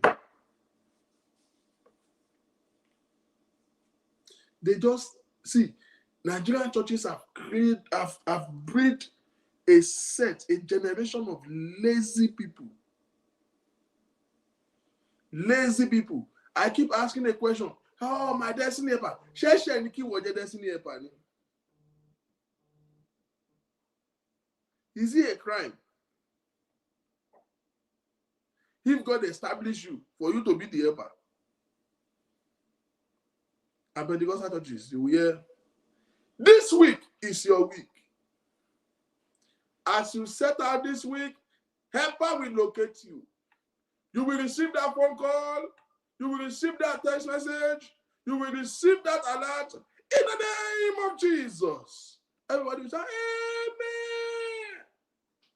So when they get out on Monday and they are scrolling through their WhatsApp, they see your contacts. They launch attack. It's normal. Those that we ask will not stop asking. It is you who have a responsibility to yourself to know how to decline.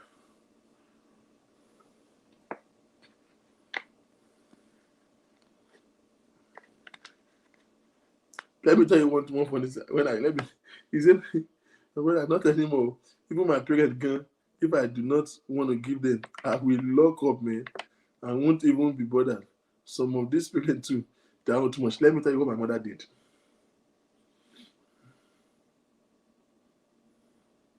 Let me tell you what my mother did. My mother, she has been cashing out, no question asked. Every month, she don't even ask. Once I get paid, you know those mid-month paycheck, I just credit my mother. Boom, boom. No questions asked. I think my mother is becoming too successful. In fact, I heard that my mother, who is independent on we children, my mother is actually breadwinner to a couple of families on the streets. My mother will buy her stock food in the house, give her money. I give her money, my sister will give her money, my brother will give her money. I think my mother began to become so rich as little as she's having. My mother seems to become one of the richest in her own community that she even have family that she's catering for. And I'm like, what? You don't worry, woman, you don't even have a damn job. My mother said, there's this family that she give money, she will share money for them, and then she will share, she used to have a bag of rice. We used to stock our house with food. She will now share food stuff, rice, and give it to those families. He said, because they are struggling. I say, okay, well, they need God, not you. Because sometimes my mother will receive, you know what my mother used to do? She will now receive the monthly upkeep that I need to send to her. After receiving the alert, she will call me, she will thank me. And then 2, 3, 4 days later, she will now call me with a budget that she already have in mind. If she has not received the monthly allowance, she won't present the budget. Because she knows that if she presents the budget of what she needs, I will just meet that one and monthly allowance, my baggy. Because he can't let me for me. So she will first of all wait for me to send the monthly allowance. Boom. Before she would now present this month now. Multilarimo to cash out. This month that we are in, 15. I've had to pay twice. Because after the monthly allowance, another day, I'm going to my dentist. So I have to pay. I don't have a problem with that. She will ask my mother. She now advanced. And now she has people that she's feeding in the community. And well, She's just being nice, but I'm like, man, calm down. You don't have a damn job. My mother now degenerate to the level where my mother even presents cases of people. She will just come in. Do you remember this so person? To even community people, to even family. She will say, this person coming. I've asked him to call you. In fact, if you know, he's going through a lot too. I'm like, I need to stop this one a little bit too. So that if I give her story for like 2 months that I don't even, in fact, I'm going through a lot, I don't have money, that she not even say I'm monthly okay. You know, she will behave herself. So, but my spirit said, I should first of all want her. So one day I called her, I said, ma, Emma, we need pay your only problem talking. I said, if I go to money problem to be one. Money, papa la ou bon the problem. Hello the problem ti won. Hello lówó lé wọn. Owó lé wọn. Ọdún kan lówó lé mi oṣù kan. Gbogbo àwọn tẹ́ ń pè fún mi tẹ́ ń lọ ní problem kan máa pè mí. They are in the midst of people, friends and family. Me, I don't have any family here. I don't know anybody in this Maryland. How many people do I know in the entire United States? I don't. Who can I call right now? Wait, Alpha. How many of you know? How many people can you call? Do you have in your life now that you can call in this US, in this UK? You have a bro, I need 1,000 pounds. Victor Mbesha. How many people can you call? Can you ask for 500 pounds? Oh, how many people can you call to ask for 200 pounds? How many people can you call to ask for $200 and they will not give you the history of West Africa? They will not tell you how bad America is, how bad job is in UK. We don't have the privilege that they have. We don't have. Those people that might not go to work for a whole month and they will still get full salary. Try that rubbish here. You will get sick, they will ask you to even go home. You will still be struggling to go to work. You have work comp, you have unemployment everything, you have pay time off, but you still, your body will still want to, because all you are going to get is your regular pay, and you need to goddamn overtime. You will still go to work. So I say, madam, you need to calm down, man. You need to calm down. Stop referring people to me and stop presenting people's cases to me. Or else, who won't get in my lawsuit? She slowed down a little bit for a while. Guess what? Not too long, she just started it again. Guess what I did? So there's this guy that she presented to me and that the person have need Igbashigba Agoshagun. So I said, no wahala. I didn't argue with her. So the person reached out to me. I help the person out with the little I can. So my mother texts me in the middle of the month and say, mi ò sí ra láti lè remote you. Owó tó yẹ kí n fún yín ni mo ti fún. I told her, pop her plane. And guess what? I make sure I insisted on not sending that money that month. I felt bad about it, but I did it anyway. I didn't send her a dime. Guess what? That was the last time she has called me to tell me about somebody have a problem. All of a sudden you want to be Darosha. Mommy philanthropist. It also could it work, man? Because you're just having it easy. Now you just want to now be doing referrals. I told her, I've used your money for somebody else. Somebody you need to just brace yourself up and deal with your weakness. You need to brace yourself up and deal with your vulnerability. Now, the second part of the power of no.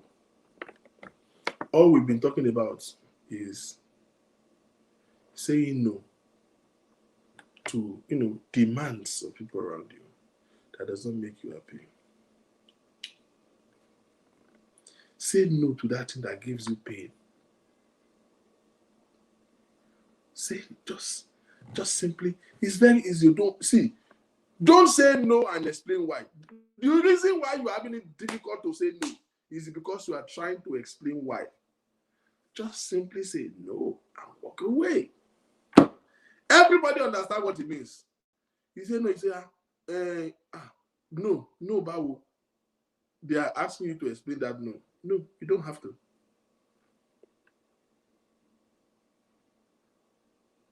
Parents, hear me. You will truncate the future of your children if you have to say yes to everything they ask for.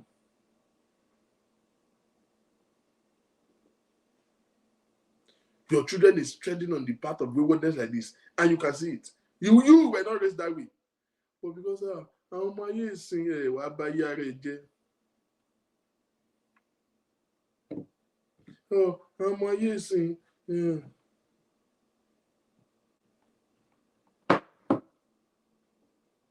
they come, they speak for them for you. You say, Dad, Mom, but you don't know. They cook a guy for you. Mommy, they community school. Come, òyìnbó àmà lọ́wọ́rọ́. Òyìnbó yín dàpọ̀ mọ́ ọwọ́. Àwọn òyìnbó díẹ̀, Àkúrẹ́ díẹ̀ ni ó fẹ́ yíwọ́ díẹ̀, you know. So that way, I think if you never argue, you can argue púpọ̀. You just consent. Lórí abẹ́gi ànúlẹ̀ yìí ti kàwé slate lẹ́ka. Òyìnbó yẹn gan yíwọ́.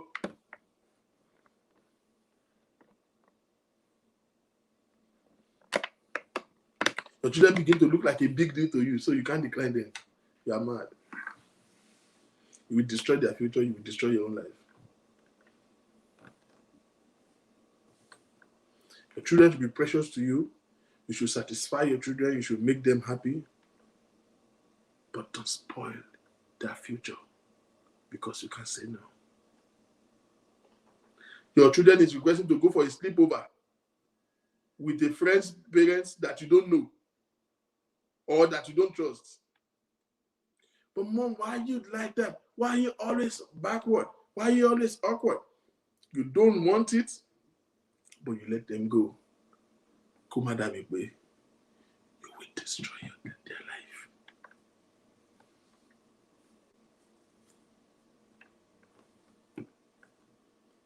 Sleepover in the house of friends' parents that you don't even know, or the one you can't trust. Your instinct tells you no, you don't want them to go, but you let it happen anyway.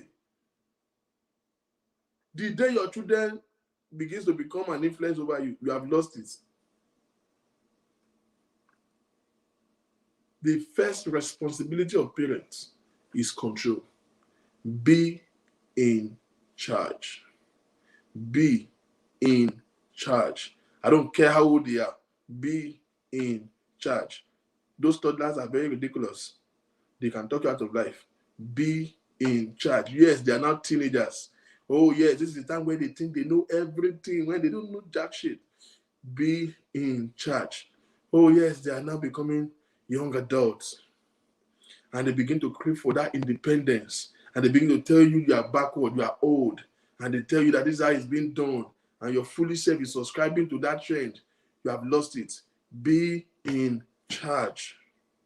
Oh, yeah, they're adult now, but they are still under your damn roof. See, the only time my child will ever be able to do what they like, how they like, is when they are paying their bills.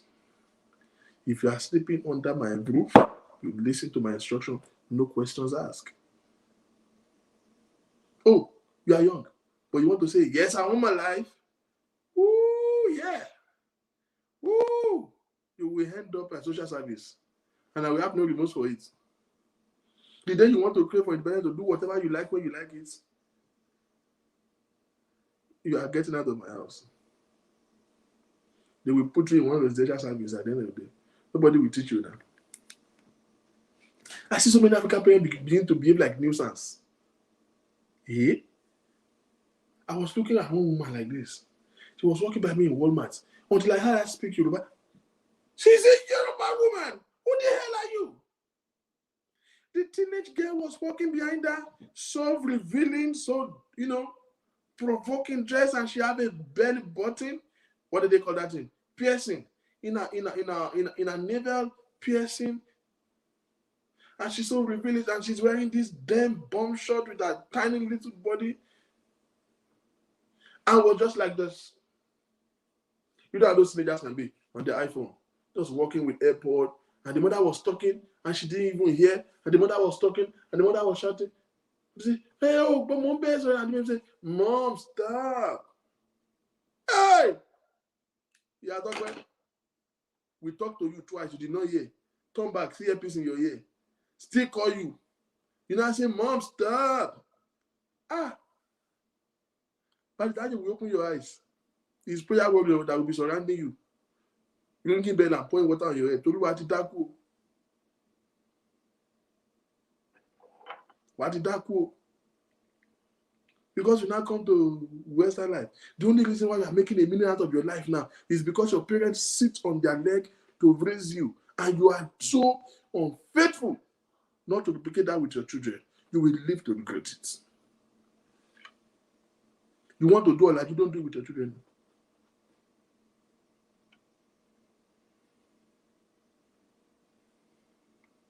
You know the right thing, but you're not doing it because they tell you this is America. What are you afraid about? Do you know what I realize? You guys are a bunch of liars. They tell you that this is America. Oh yeah, you can't spank it there. They will call a lot, they will call social worker. You are lying. The Americans that you're thinking you are emulating, they spank the hell out of their children. Hey, I saw one black lady, I think that was about 2016. I was getting on a bus somewhere, and I saw this one inside public bus. Spank this time. My heart skipped. Me. Heart immediately boom. I've seen it happen many times.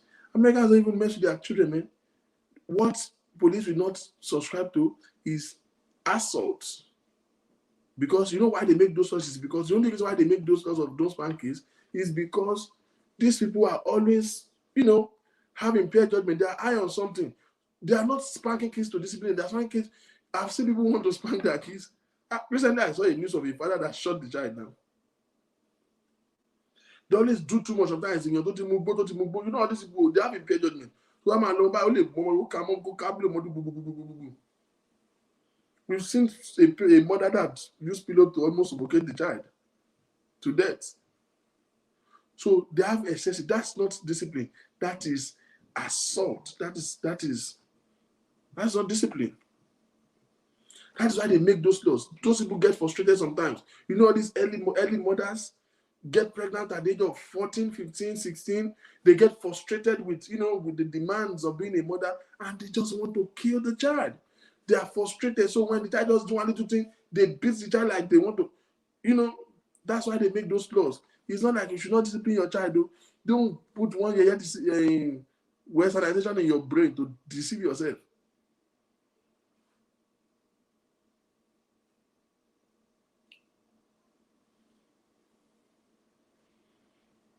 You want to belong.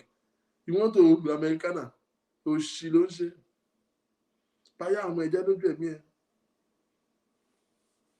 Children, you mom, you backward. So what?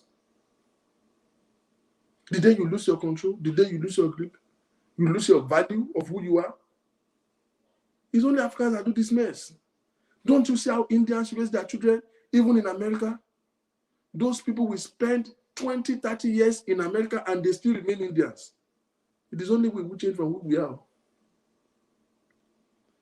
There's nothing that I respect in Spanish people aside from that. These people have enforced who they are on America to the extent that in every major government offices now, they have Spanish interpreters there because they are not ready to learn English. On a normal day, they can insist America is an English-speaking country, period. Why do they have to have in any public place now a Spanish interpreter, a Spanish voice prompt? Because these people just refuse. You want to do business with us, you just have to speak Spanish, period. We are the only person. America don't need no damn Spanish language. But these people, they are not struggling with it. They have taken over all the grassroots business. Cutting of grass, selling chicken wings, and this all those jobs that Americans would ordinarily not do. They've taken over those industries. So every Americans will need a Mexican to live a complete life. And these goddamn little ass people will not speak English. It's not as if they don't understand. They don't want to understand. I'm not going to tell them how to raise their children. If you like, take Indians to anywhere in the world. They remain Indians. They dress the same way. And they have children that are born here and they still grow up and still dress the same way, still talk the same way. I don't care the level of exposure. The day they want to have that, they are yori, they will still have it. They are Indians and they give back to Indians in a foreign land. Nigerians come here. First of all, even the parent is trying to change from who they is. They are not happy where you are. Nigerians come here to give birth to Americans. And I say, the American baby. You can't say no to your own children. You have lost it. You can't say no.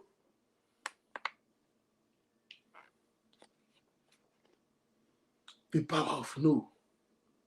You know the reason why you can't say no to all even your own children? The only reason why it's difficult for you to say no to that unhealthy relationship, the only reason why you say no to those erroneous demands they make on you all over, the only reason why you can't say no to those friends that put you and invite you into those things that you don't want to do, the only reason why you can't say no to those things that is draining you mentally, emotionally, financially, is because you are trying to explain further than no. You do not need any further explanation. Everybody on the surface of the earth understand the words no. So when you say no and they say, what is no? They don't ask because they don't know what it means. They're asking because they want you to give further justification, which is not your obligation. Don't struggle to explain why you are saying no. If you said yes, will you have explained any further? No. When you say no, you don't hold any other further explanation. Just say no and leave it there. Because you see, I don't care how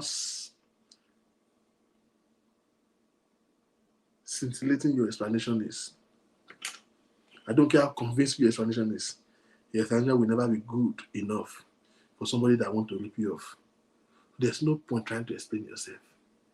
Go explain that why you are saying no.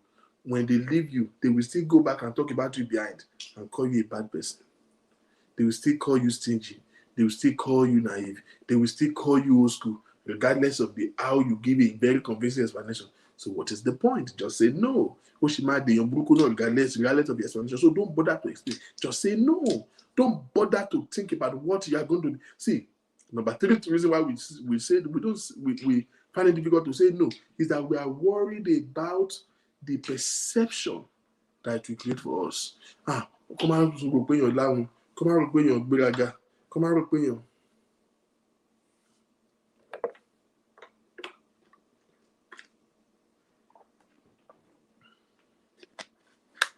are worried about the perception that it will create for you.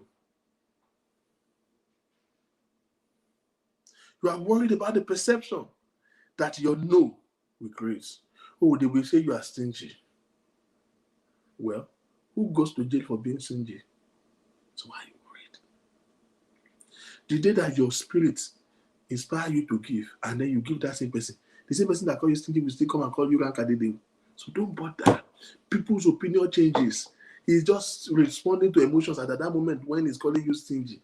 That is how he feels at that time. Don't worry, the opinion will change. Don't overdrive yourself. Don't kill yourself over nothing. Don't kill yourself over nothing. Do not kill yourself over nothing. You are worried about the impression it will create for you. Hear me. You have spent all these 10, 20, 30, 40 years or 50 years of your life to build a reputation. They know who you are already. It is not what you do now that will determine who you are. They might say what is not of you to you today is a lie. Their opinion will change. One more in that. So forget whether they call you stingy, wicked, bad, evil, insensitive, backward, naive, old school.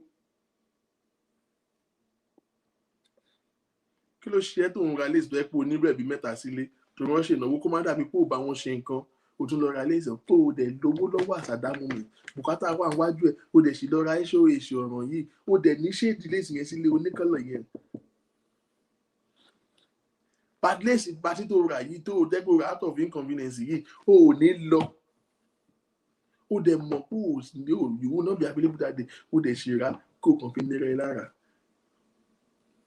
kó má dàbí pé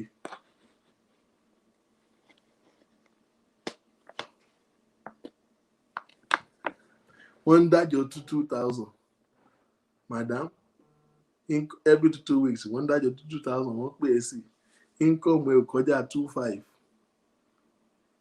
kọ́lọ́ máa ń yọ̀yàn lẹ́gbẹ́ ọjọ́ ìrìn àjọ tó o mọ̀ pé ò lè rí dá àǹtí o ti kó nọmba 4 ó wá di ìṣòro fún ẹ àdọ́dẹ̀ sì máa dé 15 ó kú bó o ṣe fẹ́ dá dé 15 láàyè o torí ọlọ́run ó wá kàgbákò ó wá ń ṣiṣẹ́ bí ẹni máa kú òun sáré kiri ọpẹ ò balẹ̀ ó ti kájọ ńgbà tó kùn ẹ́ o ò dẹ̀ lérè tó kù dá báyìí bí kọ́sà tó yẹn pọ̀ jẹ̀mí ẹ lọ tẹ́lẹ̀ kí ló ṣe é tó fẹ́ nira ẹ lára.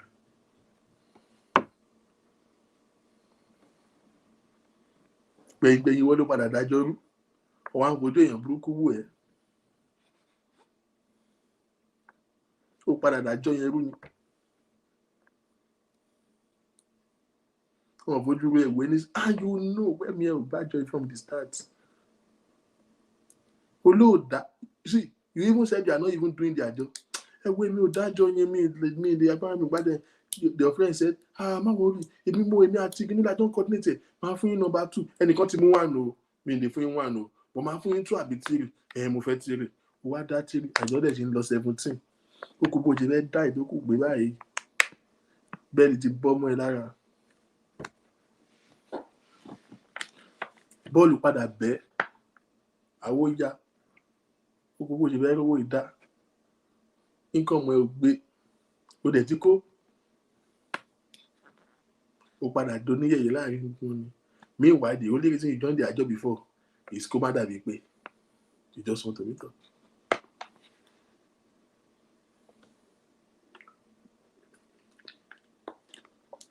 Power of no. How much stress, emotional distress, emotional struggle, financial distress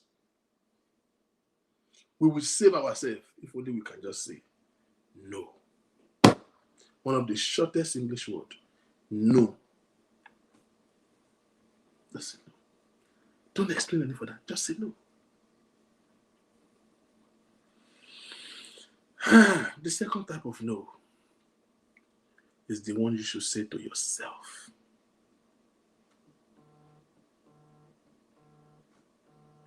Nigga, chill, man. The no you should learn to say to yourself.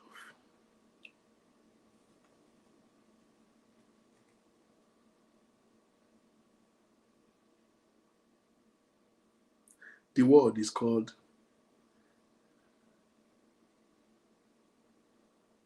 discipline. Discipline. Discipline. Hear me. Somebody need this. You need to learn to tell yourself no. The word for this is called discipline. Discipline. Discipline. Put yourself under control. Put yourself under that discipline. Strain yourself.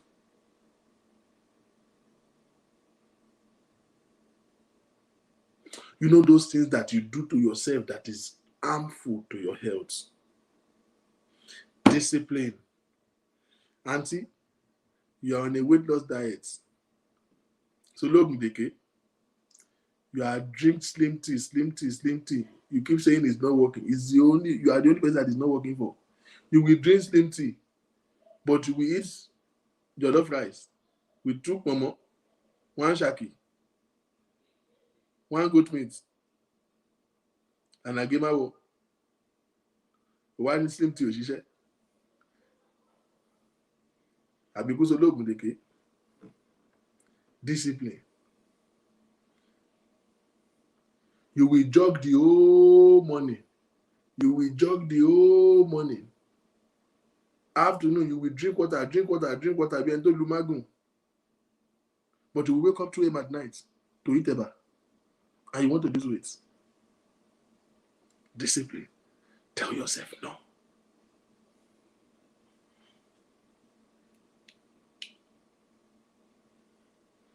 You will gym. Get off the gym and take cold Fanta.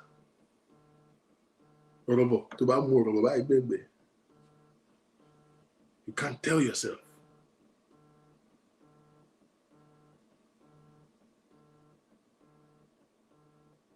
Discipline. Tell yourself no. Tell yourself no. You have cut your you know your income. You have put yourself into budgets. You have cut your budget. But that night that you will sleep on the bed, you and Mrs. app, you are 5 and 6. Anytime you are less busy, you are just going through all those shopping sites, those shopping app, and you are just shopping for those bags. You will put it in your cart. Before you know it, you will check out. You don't need the bag, but you just don't know. You just like it. You can't just take your eyes off any good stuff. Oh, your own addition is shoe. You just see that shoe. You have a plan for the month though. You already put yourself under budget. But every time you walk by the mall and you see that thing, you will leave your house to go and buy 4 things in the market. You will get to the mall. You want to buy this. By the time you get to the mall, it will be 2 carts that you are pushing out of the mall.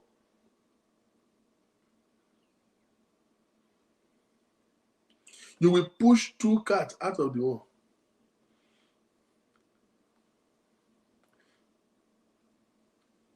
You will set out to go and buy just 3-4 things. When you get to the market, you will pick this.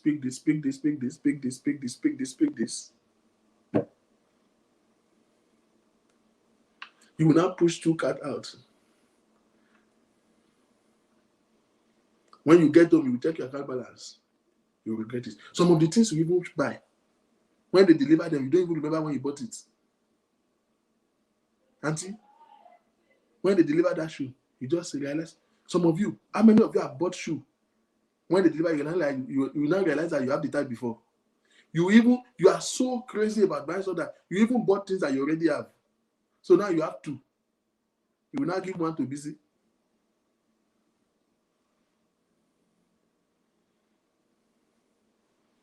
I eat healthy. It's only chocolate that is. So I mean, I can't do without chocolate.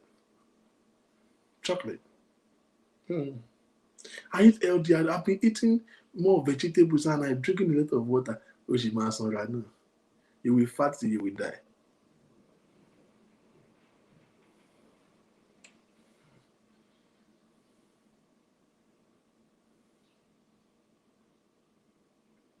Tell yourself no. The biggest lie we tell is the lie we tell ourselves. Look at how devil used to push you.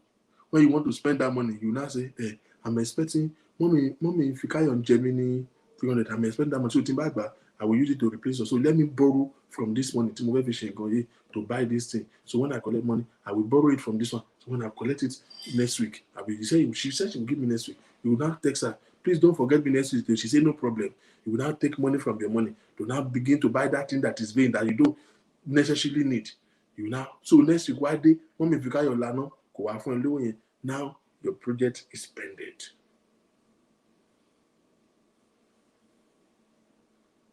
No, there's no sin in being fat. There is a sin in trying to lose the fat and still trying to do things that will make you gain it. If you want to be fat, stay fat. It's fine. Some of us like it big. But you want to lose it, be disciplined with yourself. Stop deceiving yourself. Don't come back and say that slim thing did not work. No, it is you that is not working. Don't go back to say, I've gym. I have tried everything. I've been drinking water and cucumber. It's still not working. No, you know what you are doing that is making you gain the damn weight. You will lose 100 calories and gain 600, and you want to lose weight.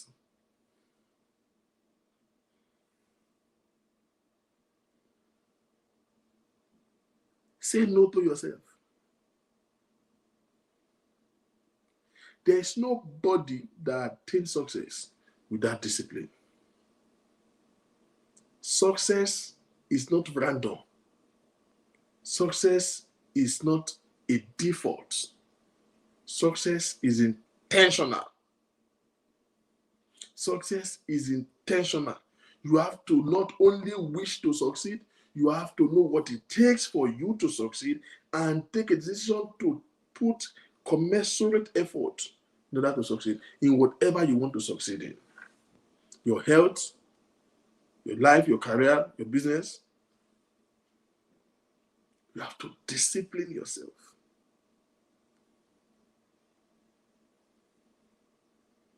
You have to know how to live in denial.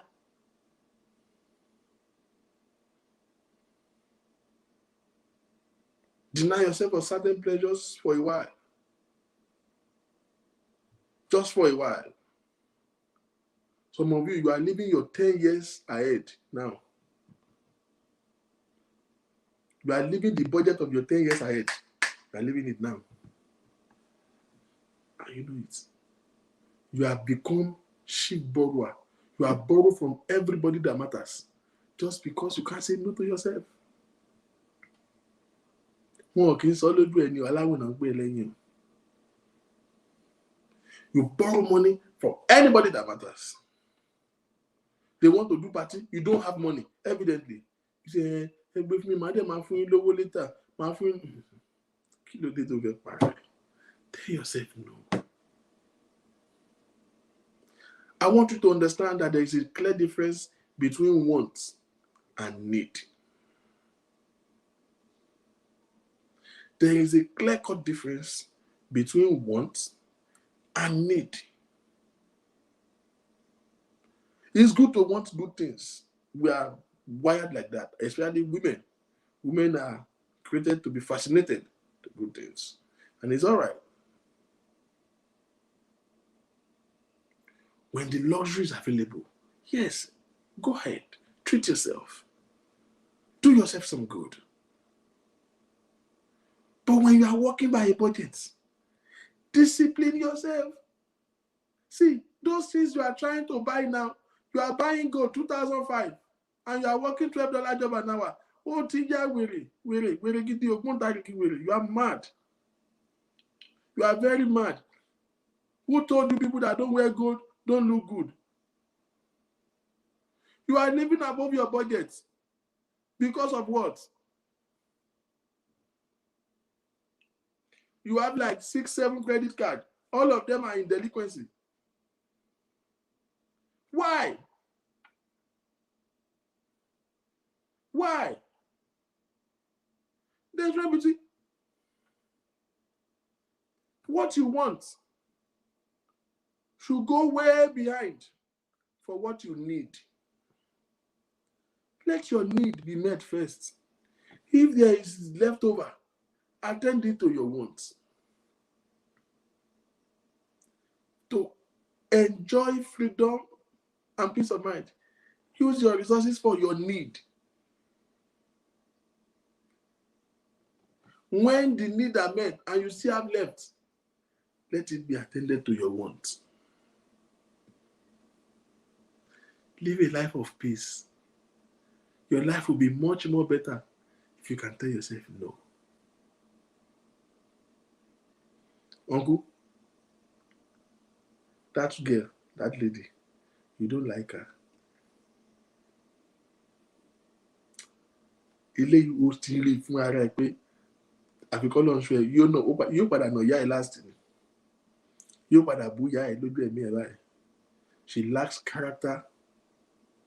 The only thing she knows how to cook is to boil egg.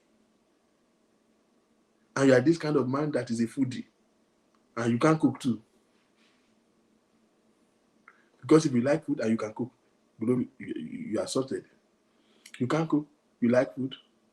And this girl, the last time she cooked for you, she left and you shit for 3 days extra. She's not your spec. But she has thrown herself on you. And that girl can fuck fire. Oh, God damn it. She's giving you that thing very well. Sit on your face and sit on your head and roll on you. And she begin to now tell you now to go and Laura and mommy, she's already made plans. She has booked tickets. You don't want to do it, but you are doing it anyway because you don't want to offend her so that you will not shut down your privilege. So many men get into relationship commitments. You know in your mind that she's the one that is engaging you, not you engaging her. She's the one who told you to be that she's time for you to be engaged. She's the one who told you to buy ring. She's the one who told you the ring to buy. She's the one who told you when you should give it. And then you give it the ring. She'll say, oh my God. The two of you are fooling each other. She's acting surprised. You are mad. She's the one who is choosing wedding date. She's the one who tell you when, give a projection of when you are going to get married. You will get married eventually. And you will not be happy. You will not find happiness. Walk the hell away. Regardless of how desperate she seems to appear, if she's not what you want, if she's not going to be a good fit, walk away. Relationship is not meant to be worked out. Relationship is to avail you the opportunity to see whether you are working or not. You can work out marriage. You don't need to work relationship. The relationship is for you to spend time with you and realize whether you guys are working or not. Don't work relationship. Marriage is to be worked at, not relationship. If you are not working, it's not working. Stop deceiving yourself, auntie. You will remain in that relationship now. He will shout on you. Any man that can shout on you and tell you, shut up. Somebody, one fool, tell you that it is a woman that a man like. The man no.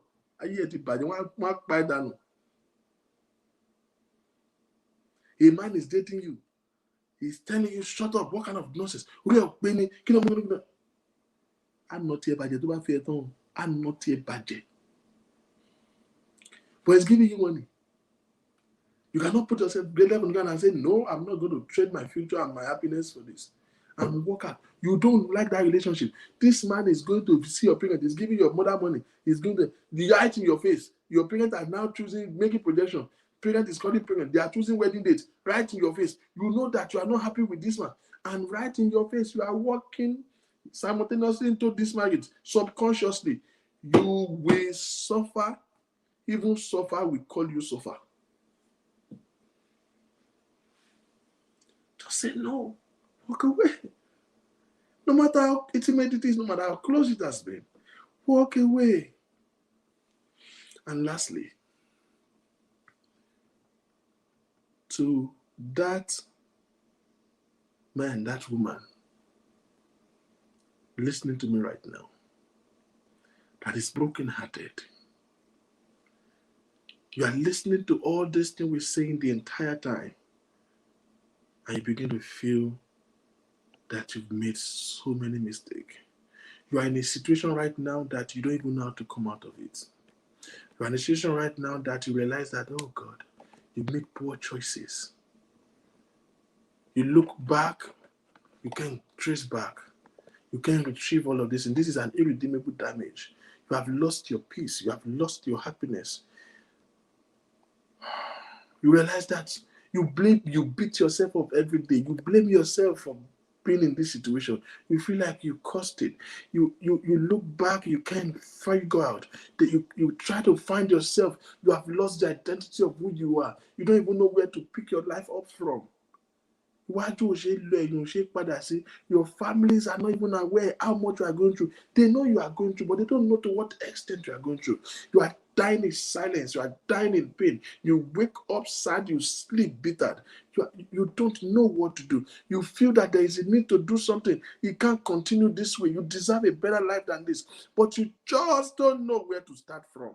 You just don't know where to pick up your life from. Hear me.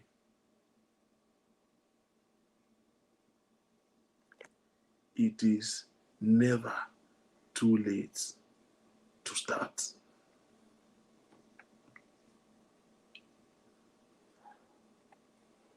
The reason why you remain in that toxic life is because you don't know where to pick up from. It's because you feel you have gone too deep, too far. You have lost so much. You have lost so much. Where are you going to start from? How am I going to pick it up? Oh, yes, you have been deprived. You've lost everything. You've lost your time. You've lost your energy. You've lost your money. You don't even have an income right now. So even if you decide to move out, where are you going to start from? You don't even have the resources. You don't even. You feel stuck. You are listening to me right now. You feel stuck. You're dying in silence. That man coming at night, jump on you, and you feel like you are being raped. You feel stuck. You are in pain.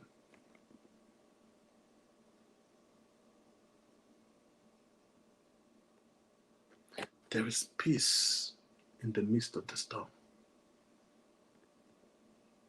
And the only one who gives such peace is Jesus. We find it difficult to call God into certain situations because we think it's not God's business.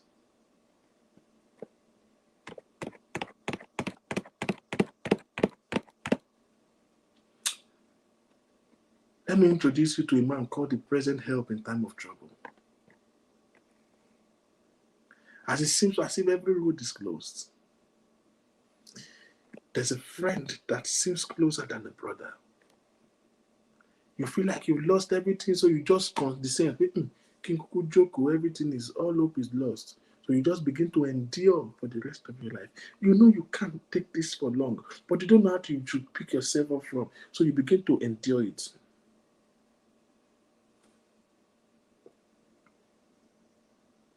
Let me introduce to someone who can bring you up out of a horrible pit, who can give you a fresh start and a new beginning. The good news is he's always willing to help. But he's a very gentle God who needs your invitation before he steps in. Just invite him. Just pour your heart. Stop talking. People don't care about you. Stop talking. Stop complaining. Just pour your heart to him and invite him. Just put everything out and just drop it at his feet and just say, Jesus, take the wheel. Bring me out. He can bring you out of that horrible pit and give you a fresh start and give you a new beginning.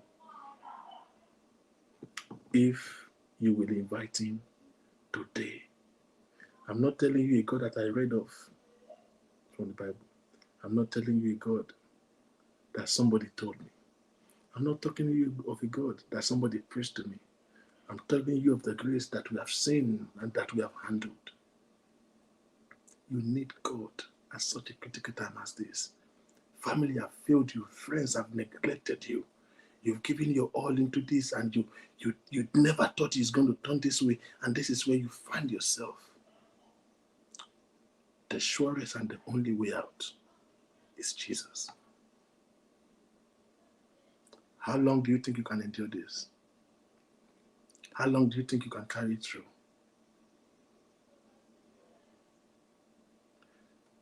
Just invite him.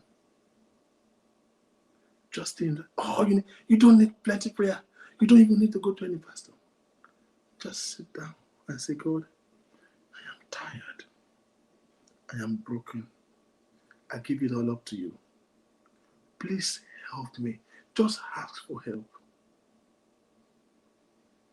I have done this before and it came true.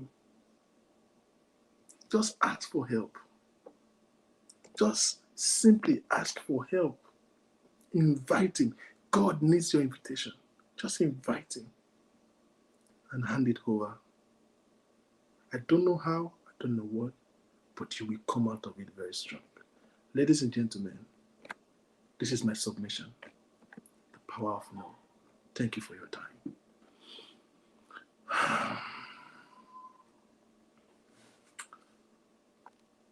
I will we have 10 minutes to go. We have 10 minutes to go. I will take questions, opinion, of calls, whatever it is. No matter call is on your screen, you want to drop questions there.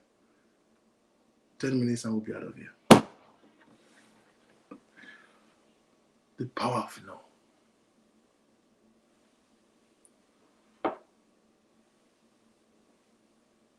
Just say no. You can tell that struggle you have been enduring, enough is enough. Just say no to it. Just say no. Just say no.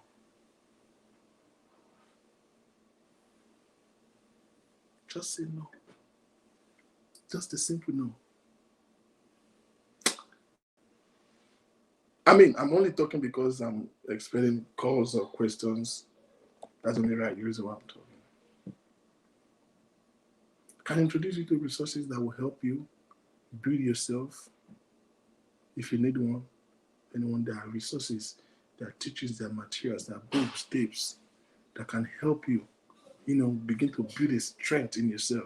Begin to build you a strength that you begin to take control of yourself. Things that will make you get in charge of your own life.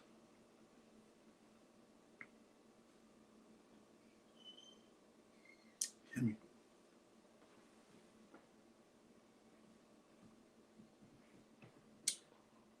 Do you know that you can say no to poverty?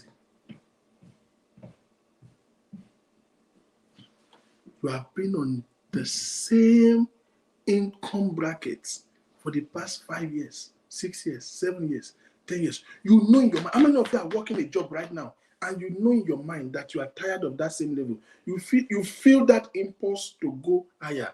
You feel that you are supposed to be doing something that you are not doing. You don't know what it is, but you have that strange feeling that you deserve more than what you are getting. How many of you are in that situation right now? Do you know that you can say no to poverty? You can say no to limitations. The power of no. The day you refuse it, see, poverty remains with you when you conform with it. The more you give excuses for poverty, the more it remains with you. The more you give excuses for that limitation in your life, oh, you are within this income bracket, but you just begin to feel like, well, that's all, well, it's okay. I think I'm making good income. As long as you are comfortable with it, you will remain at that level. The day you begin to feel like, I think I can do better than this, I think I deserve better, and you just say no to this. Just begin to feel uncomfortable with the level you are. That's all. Just refuse it. You will begin to receive inspiration and unctions to do something better that will move you to the next level. Hear me. This you might not like. If you are making the same income in the last 5 years till now, it is not the will of God for your life. The Bible says the path of a just man is like a shining light that shines brighter and brighter. God's intention is for us to take simultaneous growth. You can't remain in the same income for 5 years. No. You can say no to limitations. You can say no. No.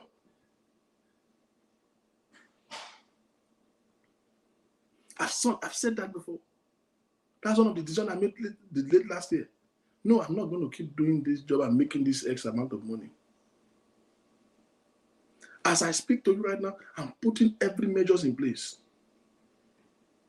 By the grace of God, my income will go from, we have a growth of at least 300%. What am I saying? More than that. It's hard for me. It drains me. I put so much resources in it. But guess what? I was just tired of what I do. I was just tired of the same thing. Do I have a good job? Yes, it's not bad. But I just feel that I can do better. I have so many people I want to reach out to. There's so many things I want to need money for that is away from paying my bills. My bills are paid by the grace of God.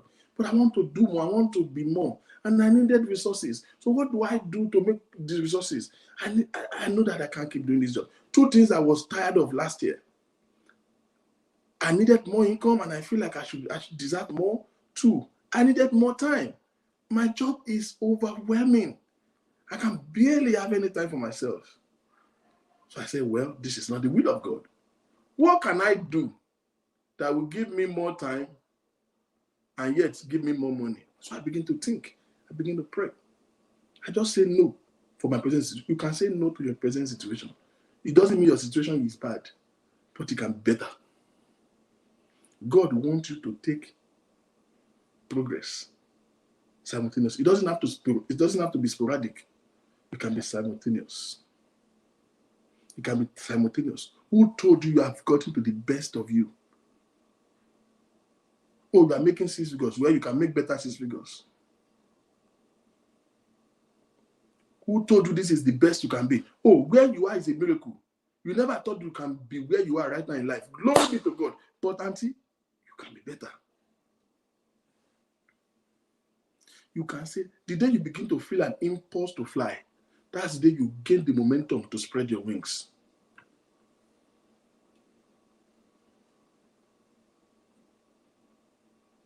You will fulfill destiny. You will soar in purpose.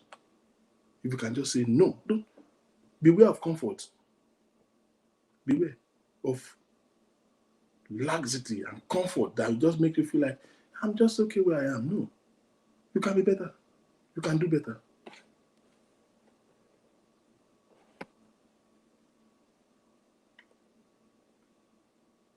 Next week, Tuesday, I'm going to talk to us about what I call beatitude. I think I've talked about it before, but I'm going to talk about it again. Beatitude, beauty of attitude. You can be better. There are some characters that is in you right now. There are some behaviors that you portray that you can actually do better. You can work on yourself. You can be a therapist to your own self. Work on your character traits. Work on your temperament level. You seem to fight every time and argue every time with everybody. Just begin to discipline yourself. Like somebody will say nonsense to you and you just don't talk. Begin to learn that discipline. Because you can begin to work on yourself. Progress is gradual. You can begin to learn how to just look away. Learn to just, in fact, you might, if it is possible, you have to delete some app on your phone so that you don't go to those shopping sites. Delete it for a while. Discipline. There is no price that is too much to pay for your peace. There is no price that is too much to pay for your peace. Ladies and gentlemen, I know this is cold. Yeah, it's an humbling message. I get that. Everybody is shrinking. That's it there. My prayer is that the Bible says the entrance of the word give light. This is, you see, why I don't pray on this show is because I'm not branding to be a religious program. I don't know if you understand. I have people who are not Christian here. And I'm aware of it. Matter of fact, I don't want it to be a religious platform. Maybe I have other pages. I hope you guys do. I know most people don't know. I have a page called School of Success.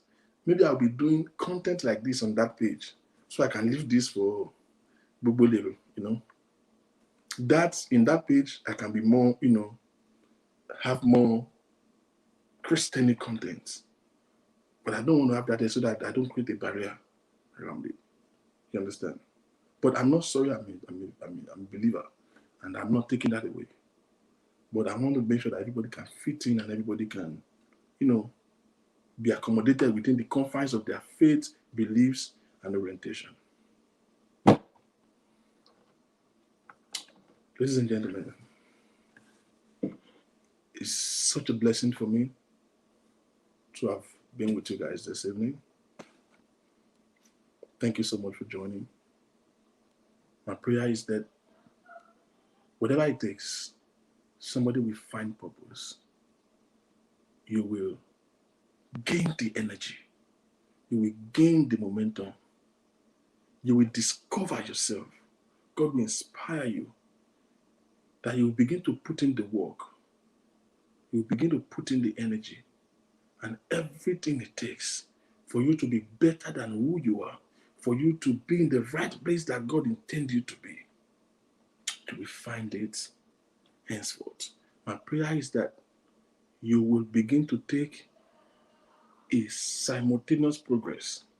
My prayer is that God will help you to have the energy to disengage and detach from everything that is holding you bound. Let us lay aside every weight. And everybody who is down right now, everyone who is going through situation, everyone who is confused, who have no idea of what to do next. May God Himself, the present them in time of trouble, come true for you. Ladies and gentlemen, thank you very much. It's such a blessing to be here with you. I'll see you again next Tuesday. Enjoy the rest of your night. Thank you.